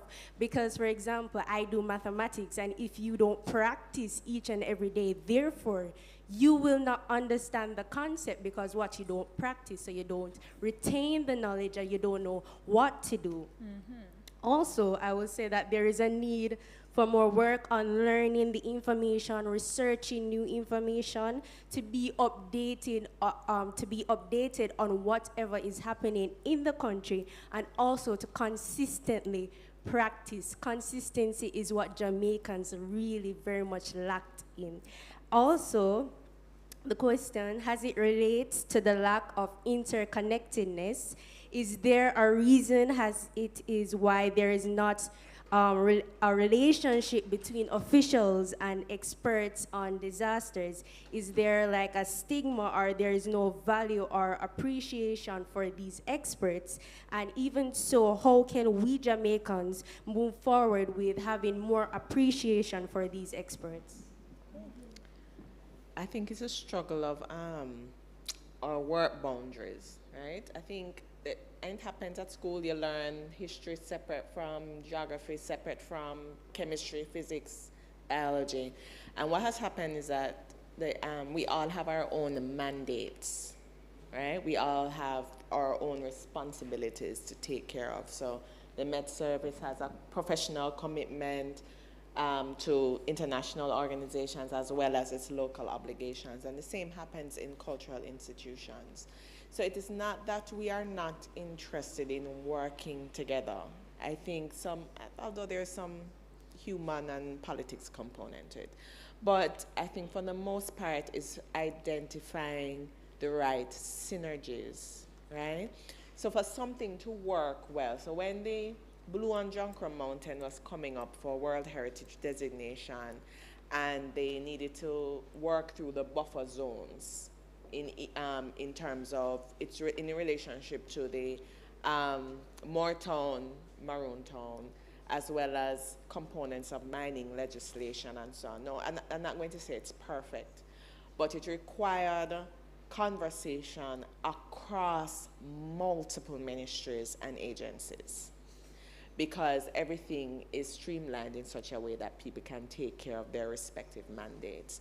So it is not, and in some cases there's a lack of respect, but once we sit down at the table, we recognize that, some people recognize, I need your knowledge, or I need your information, or I need your methodologies, or expertise. And so it's really about finding the synergies. But generally speaking, if you think about your school life, you don't do anything interdisciplinary. You do very few things multidisciplinary. And to have those kinds of conversations, you actually have to have a multidisciplinary approach. And most people don't learn how to do that until they're forced into a situation to do it. So it's not that we're not willing, it's to find the right mechanisms to facilitate those conversations. I'd like to add to that because I don't want it to be misunderstood that there is no collaboration between the agencies, because there is actually a National Disaster Risk Reduction Council, Risk Management Council, sorry, that is overseen by the Prime Minister himself, and then the Minister of Local Government would be the deputy chair, because that is the ministry under which the that oversees the ODPEM. And the ODPEM is the mechanism to effect all the things that are being done under that council. That includes so many of the agencies that are involved with disaster management. So, and then there are a number of committees under that council. So you have one that is responsible for public education, another one for communication, something else for various aspects of disaster management. And so there is some collaboration. Maybe it needs to be a lot more robust, and there needs to be a lot more engagement within those committees to make sure that the council operates efficiently and not just meet once a year, kind of like almost like we have to meet once a year, so we meet once a year. But we need to have a mechanism that shows that this is a council that is working not only as an overarching council, but also as the various committees incorporating all these entities. So it does exist, but it needs some work. Thank you so much. So I'm going to just be mindful of the time that this lady is our last person to ask questions. If the panelists are lingering around, I'm sure you perhaps could engage with them to ask them any question or ask you queries. So sir, you and then the lady behind you. Good morning, everyone. Morning. My name is Orwell Johnson. I am a student of the Chartwood Teachers College. And my question to you guys is, when it comes to the coastline area, what are the plans in place to protect the depletion of mangroves? Because I'm from the community of Portland Cottage, and the mangroves there are literally dying. And from Ivan passed and damaged most of them. Even today they are all dying. And so I'm just asking, what's the plans?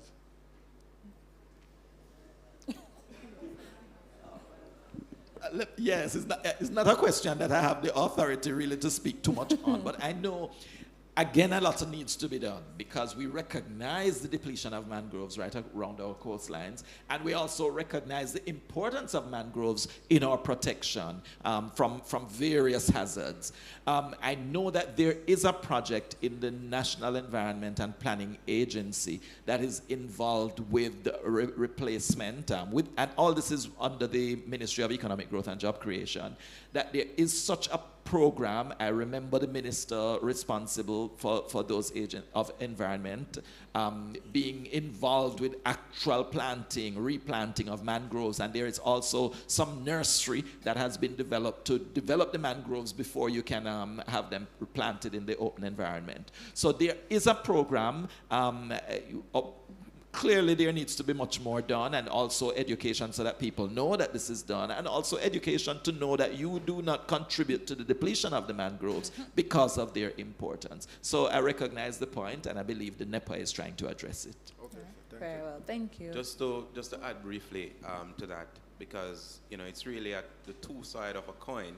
On the one hand, mangrove hand we have are the ones mangroves. And that needs to be added, especially when it comes on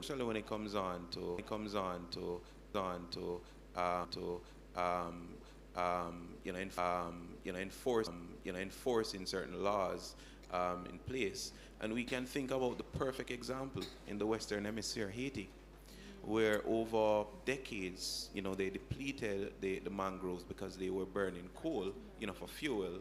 And subsequently, whenever there is a hurricane, whenever there is just a massive rainfall, they're adversely affected. So it goes hand in hand in terms of having programs and projects in place. And as Mr. Evans says, there are several projects actually, especially dealing with mangroves. There's a RED project going on, National Environment Planning Agency, and the Forestry Department as well is involved with that. But we have to play a role.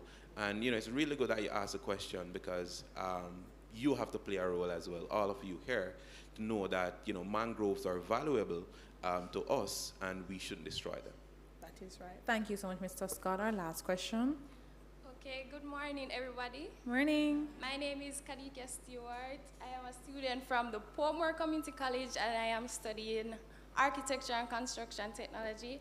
And my question is, drought as a major disaster, should this conversation not be happening on a national basis, as the country has the same response to drought when the dam levels make it to less than 20%, though we have a bit of that being slit, this meaning we have less than 20, but it's always a reactive rather than a proactive approach. So wouldn't there be a need for a research on drought mitigation and strategies? Hey, you're talking on a clap. Girl, talk with our chest. All right, that's a very good question. Drought is actually a risk also, a disaster risk, and you're right. You would have think after hundreds of years of our cycle, Jamaica has a dry season and a wet season, different times of the year, and it's been happening for hundreds of years, right? And people have been living on this island for at least from the 7th century onwards. So you would have thought that by the 21st century, that we would have developed better strategies, that we'd have developed better approaches to our water management and collections, but unfortunately we haven't. I know not everybody, only those of us who live in Kingston are affected by the water shut off, people outside of Kingston, thankful, they don't have to, some parts of St. Catherine. Okay. Well, I don't really appreciate waking up and not having water for hours without prior notice. But we have the systems a lot of the systems that we have in place are dated. We have possibly 1 million people that lives in the Kingston metropolitan area. I'm not saying Kingston. It was an estimate. All right, thank you. I do like the corrections, but all right. So the existing resources, they cannot manage that capacity. It wasn't built for that. it really wasn't built for that. If you think about, you know, we're coming back from systems where we used to use aqueducts that used to channel, and that is how National Water Commission came from the Cavalier system. How many of these systems have been upgraded efficiently beyond the 20th or even the 19th century capacities? Very few, right? So I think we do have the technological capabilities. We do have engineers and other experts that we can build. But again, the constant cry is that we can't afford to fix the Mona Dam. But yet the Mona Dam has cracks in it that contributes to loss of water. Even if we have heavy rains, there's no guarantee the water actually reaches many of the catchment sources because there are problems with these systems. And these are not just in the KMR, but beyond, you know, in terms of the rural areas also. Many people are investing in rhino drums. I mean, that's a very expensive undertaking, but you can't blame them because one, there's no reliability that you can get water, and also the quality of water. Yeah. If you notice a popular business trend coming up, you know what that is? Filtered water sales. Look how many small filtered water. Yeah, it's not Catherine Peak, it's not spring water, it's filtered water, because you cannot rely on the water that's coming. I mean, when the water comes back from being cut off, it is dirty. Yeah. It is literally, from my experience, the color of the floor, right? And it makes you wary if you should be consuming it. And there are also health issues. So we as a people, we need to be more vocal and more assertive in trying to find proper solutions for this water management issue, because it's not going to get better. Right? With climate change, and you've heard over and over, climate change, yes, it changes in weather and temperature, right? We have heat waves, we can have cold waves too. People only talk about the heat waves, right? Less reliable rainfall, right? So we have to be more proactive. Thank you. Thank you. All right. You had a question? Well, I just wanted to big up that question from the Portmore Community College. I didn't go there, you know. I went to the Exed Community College. But anyway, I could offer a little comment on that. Drought is one of those things that we don't talk enough about, but it is just so real. And as was just said, climate change is making it a realer situation than it has ever been. It's something that we better expect to experience a lot more frequently, along with more flooding events that occur over very short periods of time. So we have to prepare ourselves. I know in the Ministry of Economic Growth and Job Creation, there is a drought management committee. They do meet and they try to be proactive. They try to start meeting long before, because the Met Service also provides a forecast where drought is concerned. And that forecast is given over a 3-month period. So already we would have a forecast for November, December, going into January of whether we're going to have drought or not. And so that information is passed to the Drought Management Committee. They determine whether it looks like maybe we better pull the committee together to ensure that we prepare ourselves for anything that could possibly happen or what is expected to happen, and get a little bit more proactive. So I know that that is something that is in process, that they're trying to make sure that they do, and the minister who is responsible has been also trying to put in certain measures to ensure that the drought situation does not impact us as much as it could, because even this past drought that we are coming out of, it really, I don't know how many people realize that this probably was the most severe drought that we have ever experienced in Jamaica over a period of, say, 3 months. When we looked at the data from December of last year going into February of this year, we have never seen that low level of rainfall receipt over Jamaica in over 150 years. Wow. So it's a long, long time. We have not seen it, but I don't think we were impacted as much as we could. I mean, yeah, we got the lock-offs, but we have had worse lock-offs, I think. But I think also one of the things that the National Water Commission did that was good for us is that they They went through a huge program where they kind of plugged some of the leaks along the lines, and that allowed them to hold back a little bit more of the water for a longer period of time. That helped a bit, but of course, still a lot more needs to be done. Just to broaden the scope in terms of where drought normally occurs. In Jamaica we have different agroecological zones.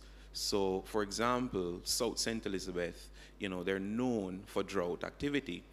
And what you have is that farmers over the space of years, they have learned how to deal with the drought. And I think it's something we can all learn from in terms of, yes, we want government to play a role, but there's also the personal responsibility aspect of it, where we can implement systems in place. We can implement, irrigation systems. We can get tanks. We can dig wells based on our location in order to safeguard our water security. So it's really something to think about in terms of the personal responsibility aspect of things as well, and learning from each other, since we have different zones in Jamaica, and some areas might already have adapted to the drought situation. All right. Thank you so much, Mr. Scott. Ladies and gentlemen, clap yourselves and clap our panelists, please. Informative, insightful, practical, and very much engaging. So thank you again, panelists. Thank you, audience. Big up the Portmore Community College and everybody else who's in their room.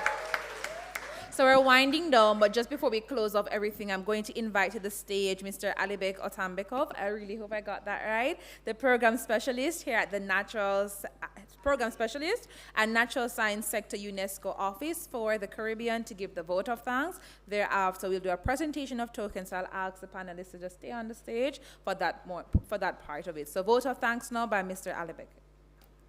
Claps, claps, claps, please.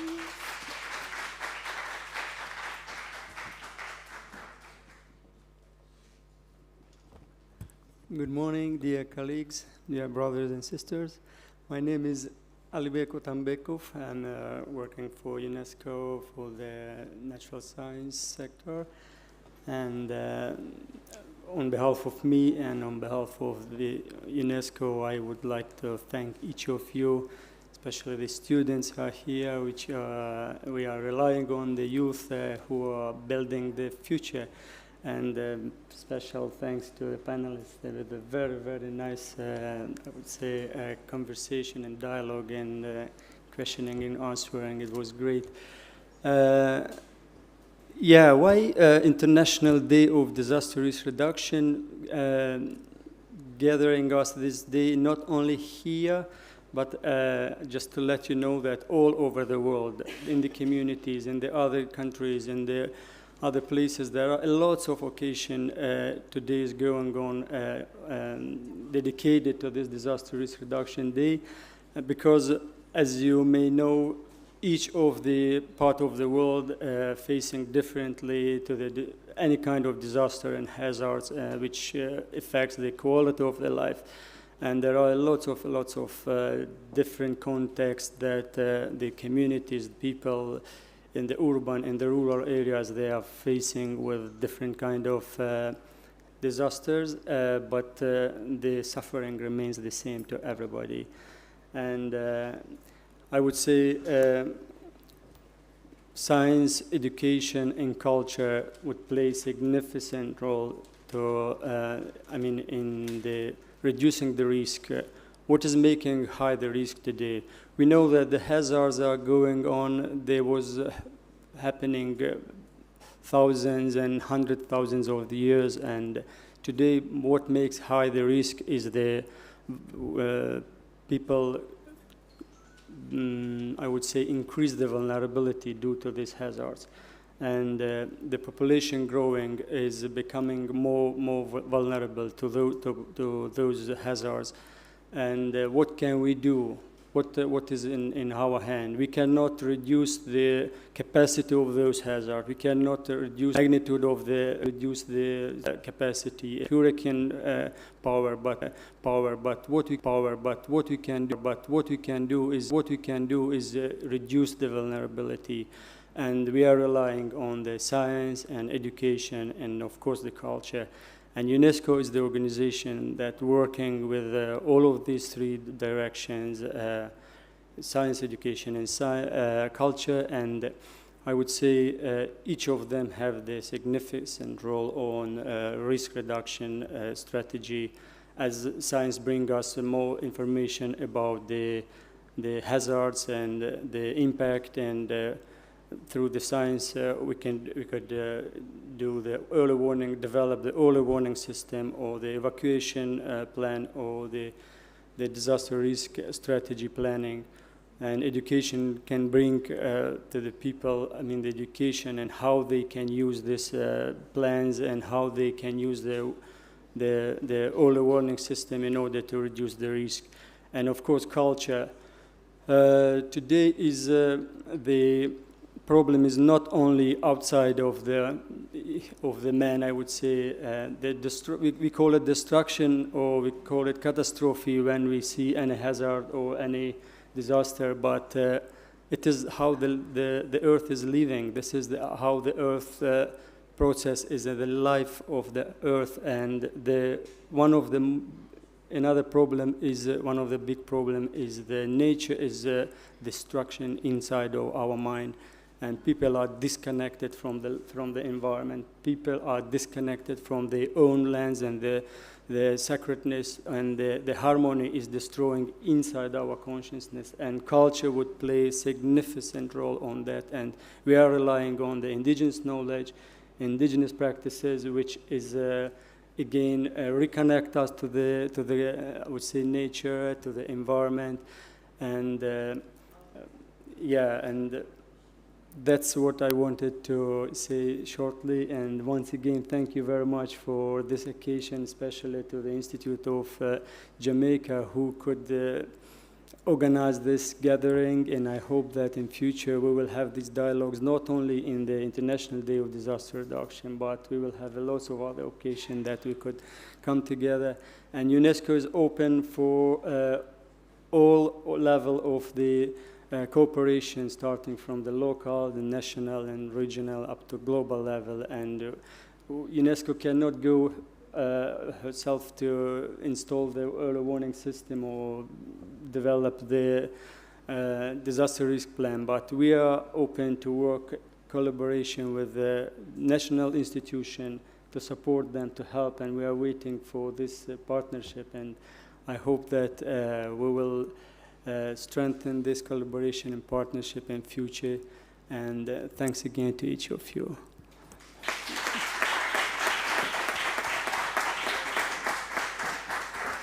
Thank you so much, sir. So, as I said, we're now going into the presentation of tokens, because we're nice like that. And I'm going to invite Miss Lalika Johnson, she's a librarian here, to come and give those tokens to our panelists. Hi, good morning. Morning.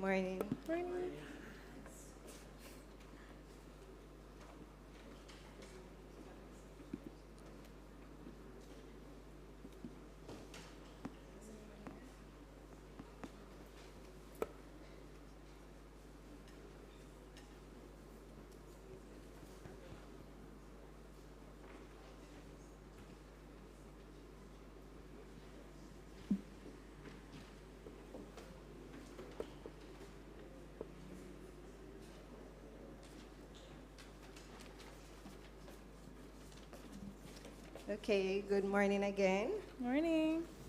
I'd just like to say, on behalf of the Institute of Jamaica and our partnering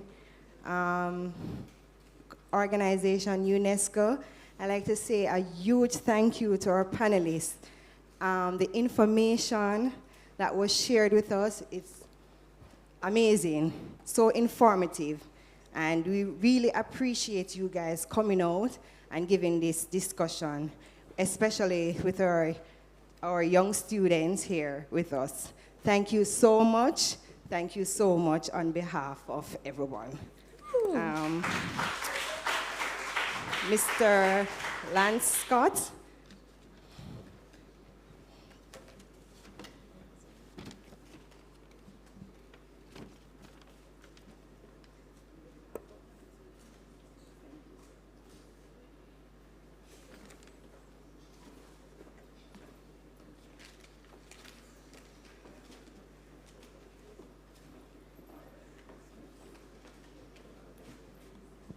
Mr. Evan Thompson.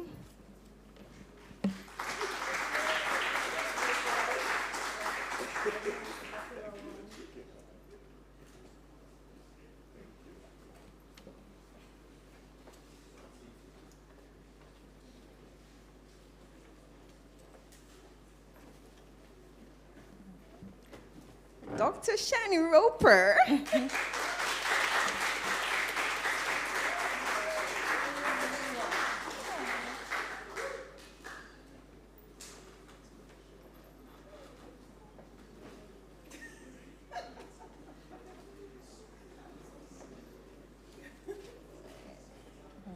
Dr. Leslie Gale Atkinson.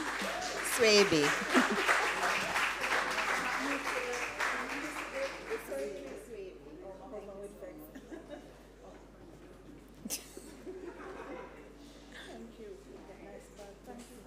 All right. Round of applause again, everybody.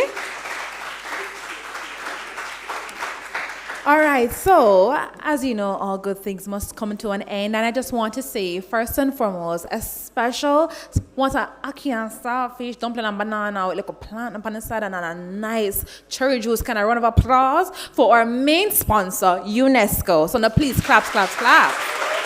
Yeah. UNESCO is a big part of making this event possible, and I just want to extend gratitude and appreciation on behalf of the entire team, giving virtual hugs and everything so you feel really good. Thank you so much. Thank you, thank you, thank you. Now we get a nice round of applause for UNESCO. People in the audience, especially those from the Portmore Community College, giving us a round of applause. You were a vibrant, engaging audience. You asked so many questions, and I can really see that you truly learned, and you really took away some gems from our presentation today. And last but certainly not least, another round of applause for our panelists. Them talk with them chest, them talk with information, and I know we learned so much. Some of the key takeaways, how interconnected everything is, learning that as much as we rely on government and agencies to do the big chunk of the work, we also have to have some personal responsibility, and we must ensure that we're not as reactive but proactive. Then Jamaica stop living on the mercies of God and put in the work, so we're not dead off on anything like that. That's all I'm going to say. Ladies and gentlemen, for all the persons who made this event possible, thank you so much. It was truly a pleasure to spend the majority of my morning with you, guiding these proceedings. I am humbled to have been at your service. Took away a lot of information.